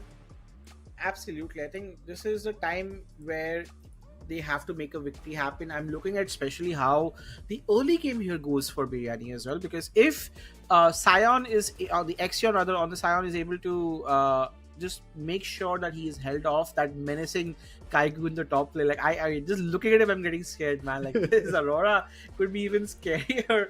But at that point in time, if he is able to hold off on the Sion lane, allows Jarvan to get some good ganks in the mid, in the bot lane, get a bit of kills going. And if Akshaj aka Red is able to get a few kills out of that Katarina with the right rotations and with the skill set that Kaka and Akshaj have, I think their synergy can help them make this game a lot more competitive. I personally still think it's going to be very hard for them to win this game, but I do feel like they have the tools needed to actually get a victory for themselves. And let's see. I think this is going to be an exciting match, and you guys are tuning into the. If you guys are just tuning, this is the lower bracket match, which means the team that gets eliminated here is eliminated from the tournament. You have Team Sinigang from Philippines versus Team Biryani from India, and I'm excited. I've been told that we should get started with the match very, very quickly. We're not that far away from draft, but definitely the eye out. I feel like we don't know a lot about Sinigang. The only thing we do know, Madness, is that they also lost while they came down to the lower bracket. So yeah, they're a team of grandmasters and masters, which makes me think how good are the teams that beat them. Yeah, but that also comes out not just the rank, right? The synergy between the members, right? That comes down to the back at the end of the day, how well you gel together as a team. And now maybe after that loss, they've learned a few things about themselves, like Team Biryani did, especially with the draft that I'm seeing from them. So I just cannot wait. Without any further hesitation, guys, we're jumping right into this game over. It's a lower bracket. It's Team Biryani versus Team Sinigang. Whoever loses is out, and whoever wins will continue their run over here. And oh boy, we cannot just wait to see Biryani in some action. You can see both junglers start in the bot side of the map, and I can have all eyes on the duo of SKplz and Harsh. I really hope they pull it off. Yeah, that's a good trade actually. It's a great grass return as well. Exion actually doing quite well in the early game, but of course Aurora being Aurora is going to make things difficult for her as well. On the bot side, I think Harsh needs to be very careful in how he ends up using his Dark Binding, because that's an opportunity for them to make those things sort of happen. But let's see how that ends up playing out right here. SKplz is taking a lot of damage. I think at this point in time, the best thing that they can do is just let the wave turn on themselves. This is not an aggressive lane to play. Oh, Harsh does land his binding, but why is he walking so far ahead? He doesn't have to. The knockup lands. Harsh has to flash away. He does use his heal this time on time and will survive. A lot of gets returned out as well. But on the other side, Exion also is in trouble. My God, are we seeing a bit of a repeat of game 1? No, we are not, because luckily, nice bind land. Our landings. I mean, Harsh is doing well in trying to land the binding, but he's walking ahead after that, which I think is not great.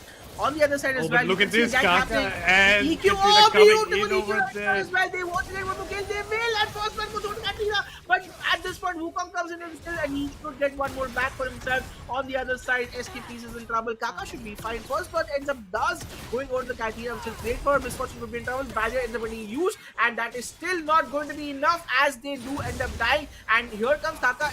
Smartly enough, he does get his kill back as well. Rebenga is strong, wants that kill, but it will not be okay. Man, strong counter jungling attempts coming out right here, but Kaka is able to survive later. But on the other side, Rebenga's like, what, I'm going to take the red, but here you have it. Kaka could be in trouble. EQ can he landed. He's wanted to land it. He does not actually use it that well. Here comes that red, but red should be in trouble. Has to look to the other way. There's no flash on the side, and he will be fine.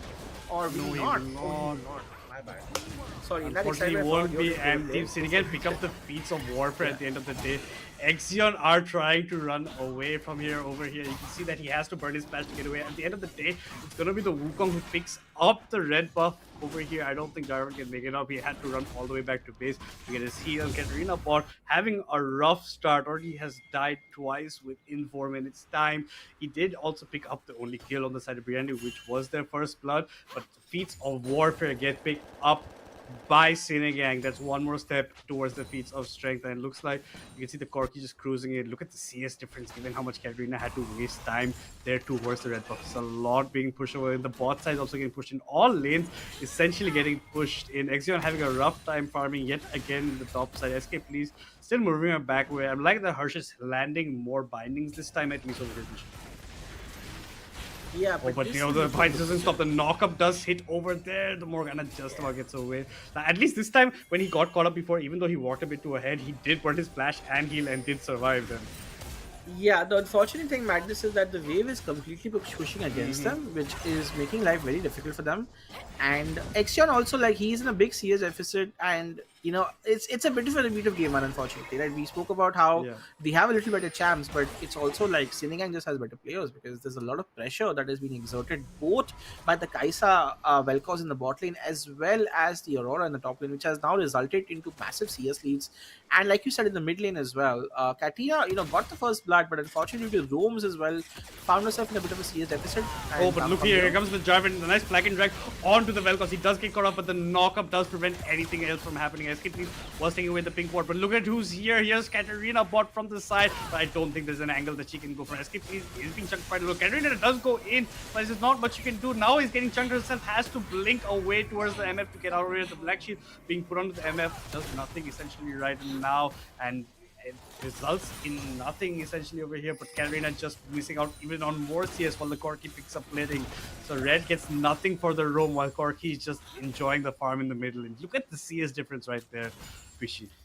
yeah, I mean, Katrina decided to snowball the lane by trying to row bot and see if she can get a couple of kills. That would help with the CS deficit. Unfortunately, he got no kills, and here comes Wukong. X.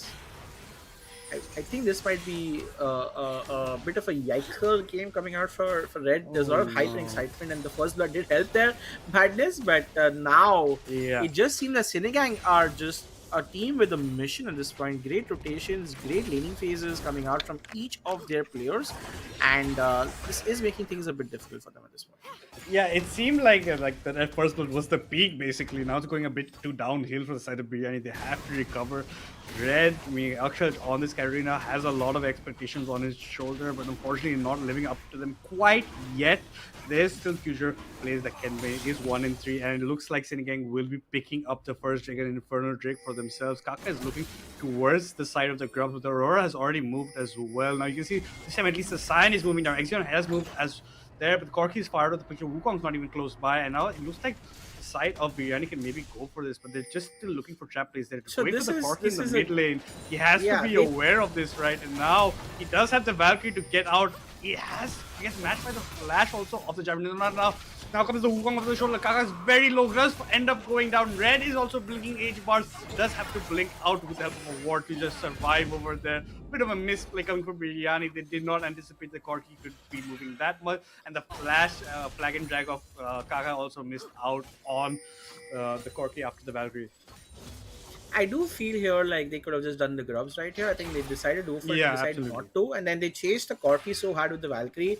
Kaka trying that flashy again, this time not succeeding, and also Katrina was not level 6, so it didn't really make any sense for them to have the damage, and this just gives them free grubs right here. So things are looking very difficult right here for Team BIRYANI right here. Sinigang, in fact, are looking very comfortable, and now it's Exion's turn to get ganked Oh, upon, no. but never mind. But here's Kaka as a nice flag and drag onto the Vel'Koz, but Aurora pops her own ultimate. Exion ends up falling down, but he has his passive, and now Kaka is in no man's land, getting whittled away by the Wukong. Wukong is now on a killing spree. That's a 2-for-0 for the side of Sinigang, but look who's here. It's Katarina Pot. He does channel her ultimate, but the ultimate for Wukong to match it as well. Nice clone to get out of it, and he even ends up picking up the kill. The Aurora was there just in case anything was going south, but it ends up being a 3-for-0 for Sinigang at the end of the day, and this Katarina has died for the 4th time in 9 The one minutes. champion She's not Katrina having count. Yeah, the one champ cat can't outplay as a guy with 2 knockups, so it was a very difficult outplay for Katrina anyways. Here it looked good, a double knockup as well. You think things are going well, Vel'Koz was running away, but just before that happened, I think Aurora's damage output was insane. And Girling was just like, you know what, I'm gonna go back and just farm up at this point. And here comes Rebenga as well. Great positioning at this point, just capitalizing on misplays happening from Team BIRYANI over and over again. And Red, try as he might, he did go for his ultimate, but completely gets knocked up the moment it happened. So great predict on the side of the Wukong. Yeah. And like I said, this is one champion you can't really outplay because of the fact that he has 2 knockups. So once he interrupts your ultimate, a lot of your damage output is sort of gone. And Red is now in a very difficult spot because he is just 1 in 4 with He's with literally even, half a CS that's in the game as it. well. He was taunting a bit over there, emoting basically while he was taking that damage. Yeah, I think they're just having fun at this point. Like they're they having realize fun at that this there's- point. Yeah, they're there's trying a to keep the mental up. yeah, there is a big rank disparity in this team. Let's be very honest, right? They are grandmasters on the other side as well, and you have unranked people on the side of BIRYANI, so no harm and no foul. And I think at this point, they just want to have fun and see what they can do this game as well. But just it makes me wonder, what did Sinigang lose to? This is a team of master grandmaster people, and they've lost. Oh my lord, the Vel'Koz ultimate there. Flash being born by the Morgana. The problem that Harsh is making over here is not spell shielding in time. Even last time, while the knockup was coming from the Vel'Koz, he spell shield over the SKplz gets out, but he did so much damage. So even though he's landing his bindings, his spell shields are not coming in time, and that's what's proving a bit tough for the bot side, especially with the amount of poke that the Kaiser and the Vel'Koz are doing. The Vel'Koz doing an excellent job with his ultimate, forcing the Morgana to burn his flash at the end of the day. Even the top side Exion, just CS disparity, more than how the CS. More than double the CS of the Sion is the Aurora right now, and Exion is being poked underneath his tower. There's not much he can do right now, not even close to getting his Heartsteel in terms of items, and it's looking a bit harder than even the first game for Team BIRYANI right now. Yeah, it's a great pickup. Honestly, Aurora in the lane is just a lane bully at this point. I think a few champions that do well against her are the Renekton, are the Jace, who can actually go toe-to-toe with her as well. But a Sion at this point really can't do much. And you saw Exion trying. He did try to land a couple of knockups, and Aurora just took them. Land a knockup, it's fine. I'm just gonna out CS you and keep bullying, and that's exactly what she's been doing in this lane. And this is now becoming a very, very difficult matchup for Exion Force to deal with as well. And Vel'Koz has just left the lane. Vel'Koz is like, I'm gonna keep roaming at this point, and that's what exactly they're doing. And there's no response. Harsh, obviously, there's no merit in him trying to roam because he's so new in the game. He doesn't, know where the roam makes sense for him as well, right? So that is a huge disadvantage when you don't have a roaming support in your team. You are always going to be at a numerical disadvantage in these rotations that are coming out, right? And Sinigang obviously making use of that. Also, I would like to point out another fact, Bishi. Harsh doesn't seem to have a support item. Yeah, I think so. That's just making it a bit much harder for him. Also, later on, if he wants to farm up, he won't be getting his items. But over here, Akshaj is going in. Here comes the Wukong with the double knockups as we do. Like this, the Corki ends up getting the kill. 3-1-1. Even picks up the first turret. So that's the feat of strength going in favor of Sinigang. In the meantime, the Kaiser's having a tough time on the bot side. If the binding had landing, it could have been in different news, but the Kaiser uses ultimate to get out of here. But here comes Vel'Koz at a crucial time from the side over there. Keeps his ADC alive. Now Harsh is on the back foot, does have his special. Here comes the Sion. He ults in over here. He does not do much. Now Vel'Koz is being caught, but here comes the Wukong. Harsh is very low. The Vel'Koz ultimate gets channeled. A TP even channeled by the Corki. I don't think he needs to be here essentially, but given that Katarina bot and Jarvan are close by, a fight will be breaking out. If they walk up into the push, it could be harmful for the Corki. He does Valkyrie forward. He's going into the waiting arms of the Katarina, but now they're thinking better of it. Or he flashes forward with the R, picks up the kill onto the side. Kaka comes over with the flag and drag. The ultimate does land, but just so much damage coming out. The Corki picks up a double kill for himself. But the SKplz picks up a very big shutdown that gives him good goal. In the meantime, the Aurora is just free farming the top side and will end up maybe picking up the tier 2 turret as well over here, Bishi. This is just going from bad to worse right here. It's just a matter of snowball, and I think at this point, the lack of the skill disparity is huge, right? You can see already how well Sinigang is playing together as a team, but not just that, right? The lack of rotation, some support, top just being in an island, losing out CS, it's just not working out for them. And I think that ends up making Red and Kaka being like the primary two champions trying to do what they can, and honestly they're trying to do, but it doesn't always work out when they have to be so desperate in the kind of plays they're trying to make. And this has resulted in a huge goal lead. Like, it's more than 11,000 in 13 minutes, madness. 14-2. This is looking like a very GG game already on the side of and Kaka is just being bullied in his own jungle right now. The goal lead just will keep on becoming like a canyon soon. It's already pretty big, a canyon. Wukong's going to be giving a second round, but here comes the Corki. Valkyrie is forward. Kaka has to do a bit of juking here for the hours of the Corki. Does get out with his life. SKplz going one-on-one with the Kaiser. Kaiser is just not strong enough right now, especially with SKplz going with the Bloodthirster. Red doing the fancy feet. Does get out, does blink away, does flash over this side, does end up surviving, that has to burn his flash, while the Corki will be picking up probably another turret. He's doing so much damage over there. All 6 grubs picked up by Sinigang, first 2 drakes picked up by them. BIRYANI's have the no jungle perspective, and look at this, Kaka is being camped in his own jungle, has to flag and drag out of there. Does not survive. He will survive at the end of the day over there. thankfully, but has to burn a lot to get He there. can't even And does have roam his- in yeah, his he own can't. jungle Can't. anymore. He can't even go to his own jungle. Katarina does come in. Look at this. The knockup from Vel'Koz is quite good actually. And that's another knockup they do have. They do have the Vel'Koz knockup against the Katarina ult as well. So that's actually going to be there as well. And this is just looking so difficult with 6 grubs and 2 dragons apiece. Just 2 kills on the side of City Gang, on the side of Biryani. I feel like it's a surrender waiting to come. I feel there's no other way. Like I don't see how they can do this. Like look at the skills going over to the Corki, just completely annihilating Morgana through the Black Shield Mantis. Oh, but here comes the answer from Team Biryani. The Katrina bot does go in, but does end up melting down. The bullet time does come from the MF. She will try to be looking to pick up a kill. Does get the kill on the Wukong, not before he claims the life of the Jarvan. And here comes the choo-choo train from the Scion. He's going straight towards Corki on the face. Corki still survives, but does end up going down. Kaiser's trying to put as much damage over it. Does ult for it, does pick up Exion. Does not want to face against the passive of the Scion, so will be trying to run away from SKplz. But now the passive is going down. SKplz has to be careful. Here comes the roar of the side, and he picks up the kill onto the MF. It's just not looking good for the side of Biryani right now. It's 19 kills for Sinigang to the 5 of Team Biryani. And that goal lead was 11k. Now, unfortunately, it's reaching the 14k mark.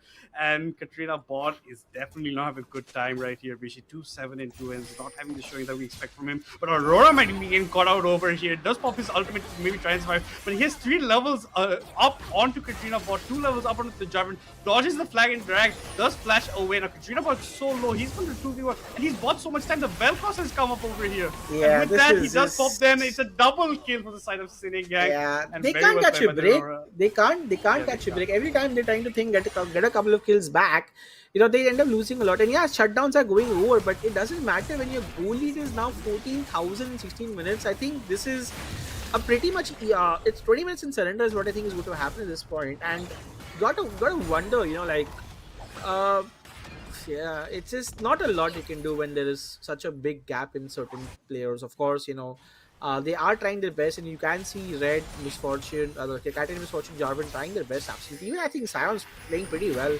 doing what they can. But then you have this behemoth of a team in Sinigang just playing so darn well, and Kaka is trying to do what he can, ends up using his Cataclysm just to, you know what, I'm dying anyways, might as well get a kill, and But here comes the Katrina bot. He's jumping up onto Vel'Koz. Does survive. No, he does end up going down, but Cat bot traded for himself. It's a 2-for-1 exchange in the favor of Sinigang. Give that Taking the red to the red buff, because that auto attack from that from the red buff to the Vel'Koz was the reason why Katarina got a kill right there. And then now the mid is going to be up for grabs. And like you said, you know, this is a strong performance from Sinigang as well. They will feel happy after losing the first round to Singapore Malaysian team, and now they are gonna continue their journey on for the lower bracket finals. They are playing quite well, mind you, and I look forward to seeing how Sinigang performs in the next few games, because from the way they're playing, they definitely look like a pretty strong team right here. And the top lane inhibitor finally goes down, Madness, and as does the mid lane. The bot is the only inhibitor that is now remaining, and this is looking like it's going to be GG very quick. Yeah, this is just looking like the beginning of the end for Team Biryani. They can't do anything much. They're being decimated more than they were in game 1 as well, and now it's just backs against the wall. Kaka's not had the performance that we were hoping on the Jarvan, but he was not even given that many chances. He was getting camped in his own jungle essentially over there. Katarina bot yet again going against the Aurora. Now the Aurora is 4 levels up onto him. There's not much he can do. He has to run away from the situation. But who does he walk into the waiting arms of the Vel'Koz? It's just a matter of time who picks and kills the Corki at the end of the day. And this looks like the final push that will be coming in. Most members of Sinigang are in the bot side right here. The final last effort coming in. Kaka goes for the bullet time, does range, picks up the kill onto the Aurora. But it might be Kaka's life in exchange. Exion has to run away. He's just taking so much damage. Ends up dying just next to his turret without doing much in the fight. The bullet time did, as he did say, pick up a kill. But yes, now it's 3 members of Biryani down. It's Sinigang just pushing it in over here. They still have the Rift Herald. They might even make Shelly dance at the Nexus at this point, given the pace that they're going on. Both the top side and the mid side have been open, and the bot side is soon to follow. Katarina bot goes in, instantly goes to the gray screen after the chin pull forward. And now it's just a matter of seconds before Biryani, unfortunately, will be knocked out of the tournament. There's not much you can do right now, especially without bullet time to clear any of these players. And it looks like Shelly will be used here to make it dance over here. They want to make Shelly dance, Madness. They definitely want to make Shelly dance.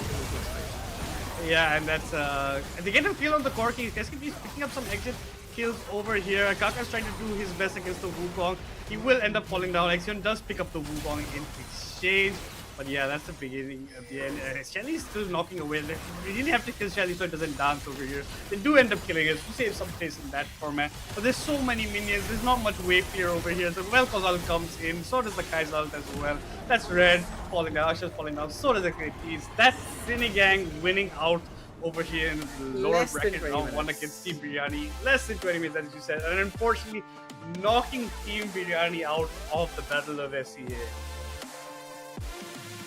Yeah, this is a great performance coming out from Sinigang right here. Kudos to them, honestly, from start to end. They were just on fire, even from the top lane Aurora gameplay to the bot lane as well, to Wukong as well. I think this was just a clinical performance coming in. And honestly, considering how good they are, and with this is the rank disparity that we had, a bit of a surprise. We did have Kaka and Red could maybe get an upset here, but obviously Sinigang were like, you know what, we're just too good right here. And honestly, the synergy was really good. The rotations from Vel'Koz in the mid game just made sure they always had numbers advantage. They were forced to objectives, they were forced to kills, and everyone just performed very admirably. There were some Hail Marys being thrown right here by Red onto the Katrina, trying to roam and see if he can get kills for himself, but unfortunately that was just not to be, as now Team BIRYANI unfortunately get eliminated from the Battle of SCA. They had a couple of bad games. Unfortunately, I think they played whatever they could with given the roster they had. Let's quickly, Madness, walk me through this game, because a highlight reel for Sinigang is what happened. I would say not a lot of. It was but looking at good least- for Team BIRYANI in the beginning, Yeah. right? Like we said, this first blood gets picked up, but instantly gets followed up by the Wukong over there. He takes the trade as soon as Akshaj goes flashes forward. It's anything else does end up burning down.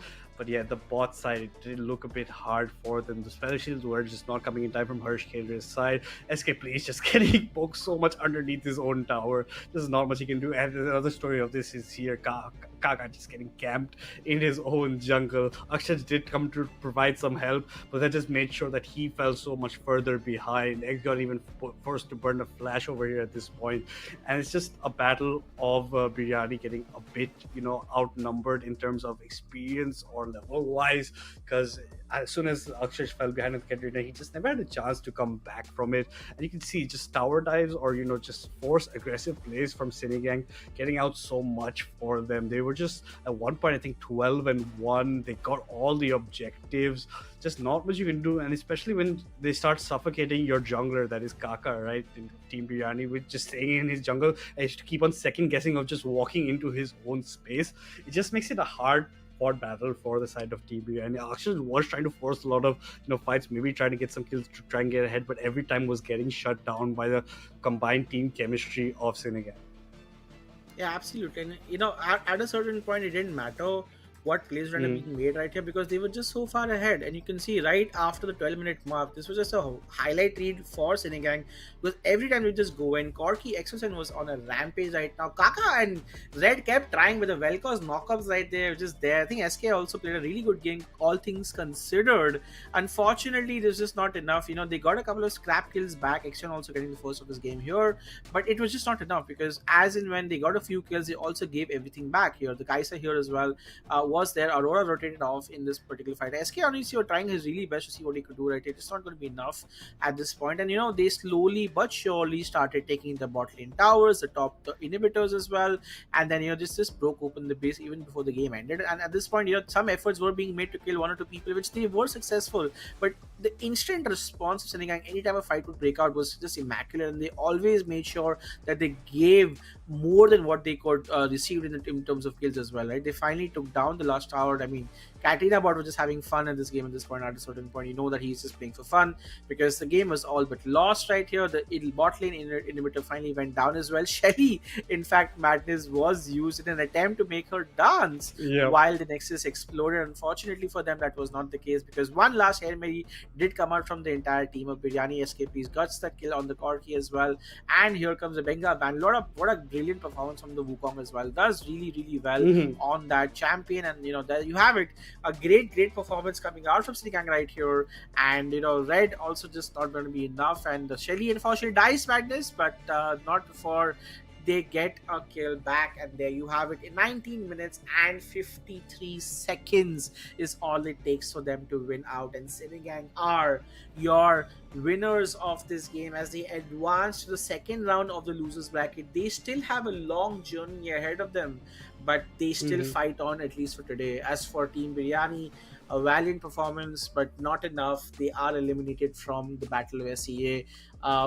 Well played to the entire team. Let's just have a quick look at the brackets. Madness, walk us through what's happening in the matchups as we sort of go into the entire. Yeah, we showed the first match of Team Biryani. You know, match 4, it was Hikao versus Biryani. They did put a bit of a struggle, but Biryani ends up going down over there. They were getting forced back. That forces them to face against Sinigang, who ended up losing to We Are Back, and we all know how that went. Given this match that went over here, now Sinigang moves forward to see to be decided match, while Kao versus against the other Thailand team.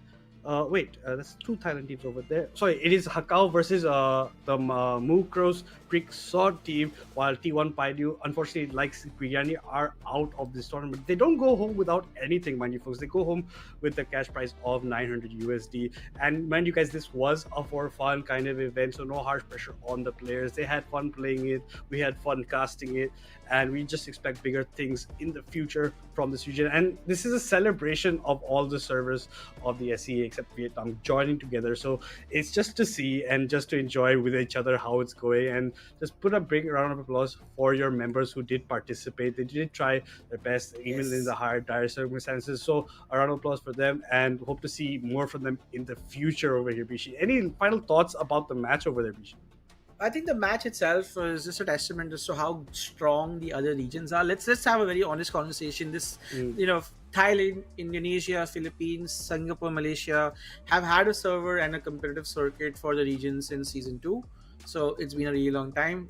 Our region, of course, struggles a little bit with having our own regions. But of course, I think, still, I think regardless of the fact this was an entertaining tournament, all things considered, they all played well. What I am now looking forward to is the rest of the tournament, because We Are Back is the team that beat Sinigang. We Are Back is also the team that beat out Hikao right there, which is the team that Biryani lost to. So I feel like these guys are the front runners in the tournament. I'm looking forward to seeing how their journey develops as well. What I'm also looking forward to is seeing how Sinigang ends up playing as well, because I think they have a strong roster up for grabs. So some of these interesting teams which star-studded rosters with some of the more popular influencers from various regions are trying their best, and I think they're playing really well. So I think it's fun for us to have a look at these matches and teams as well, and this is what we will be looking to do on our channel. And because tomorrow is going to be the lower bracket semifinals, the lower bracket finals, and of course a couple more matches up for grabs, including the best of 3 finals. So we have a lot more up for grabs. Yes, our favorite team here did get eliminated, but we have a lot more great matches up for grabs, which will happen tomorrow. So make sure you guys tune into that as well, because if you liked watching Sinigang and if you liked how well they played, I personally enjoyed how well they played. I'm going to support them as they head into the next matches, and I'm also going to keep an eye out on We Are Back, because they look very strong too. So there we have it. Tomorrow we will have those matches as well. But from us today, from Madness and I, we had really fun casting here, and that's going to be it. And we will see you guys tomorrow for another exciting set of matches. It's going to be me and Madness yet again, casting and making sure we are hyping up the other teams in this tournament as well. But for now, we'll take a break and we'll see you guys later. Have a great day and have fun.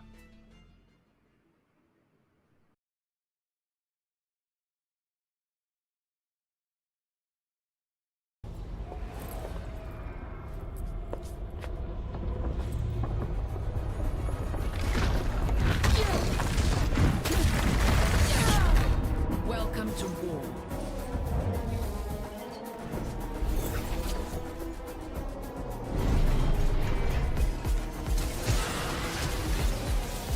Do not test me.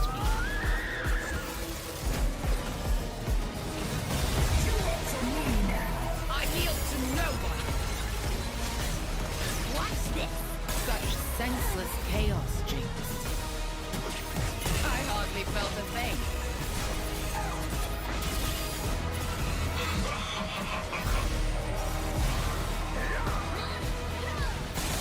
Nothing I couldn't handle.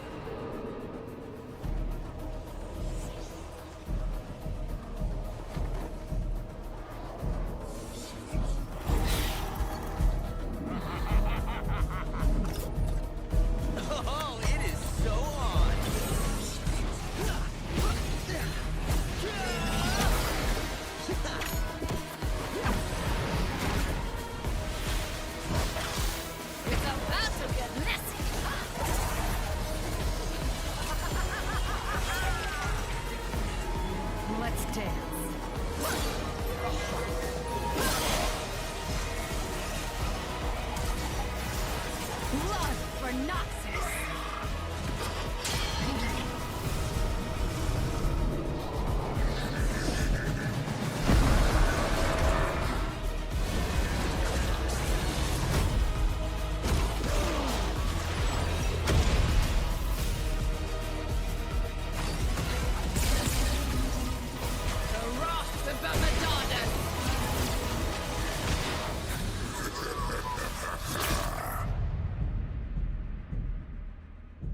These fists ain't just for show.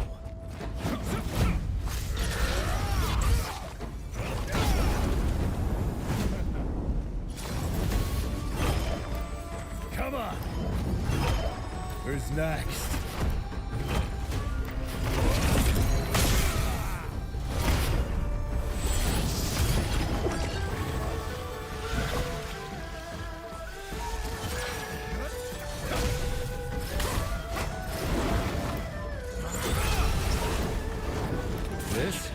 This is the coil before the strike.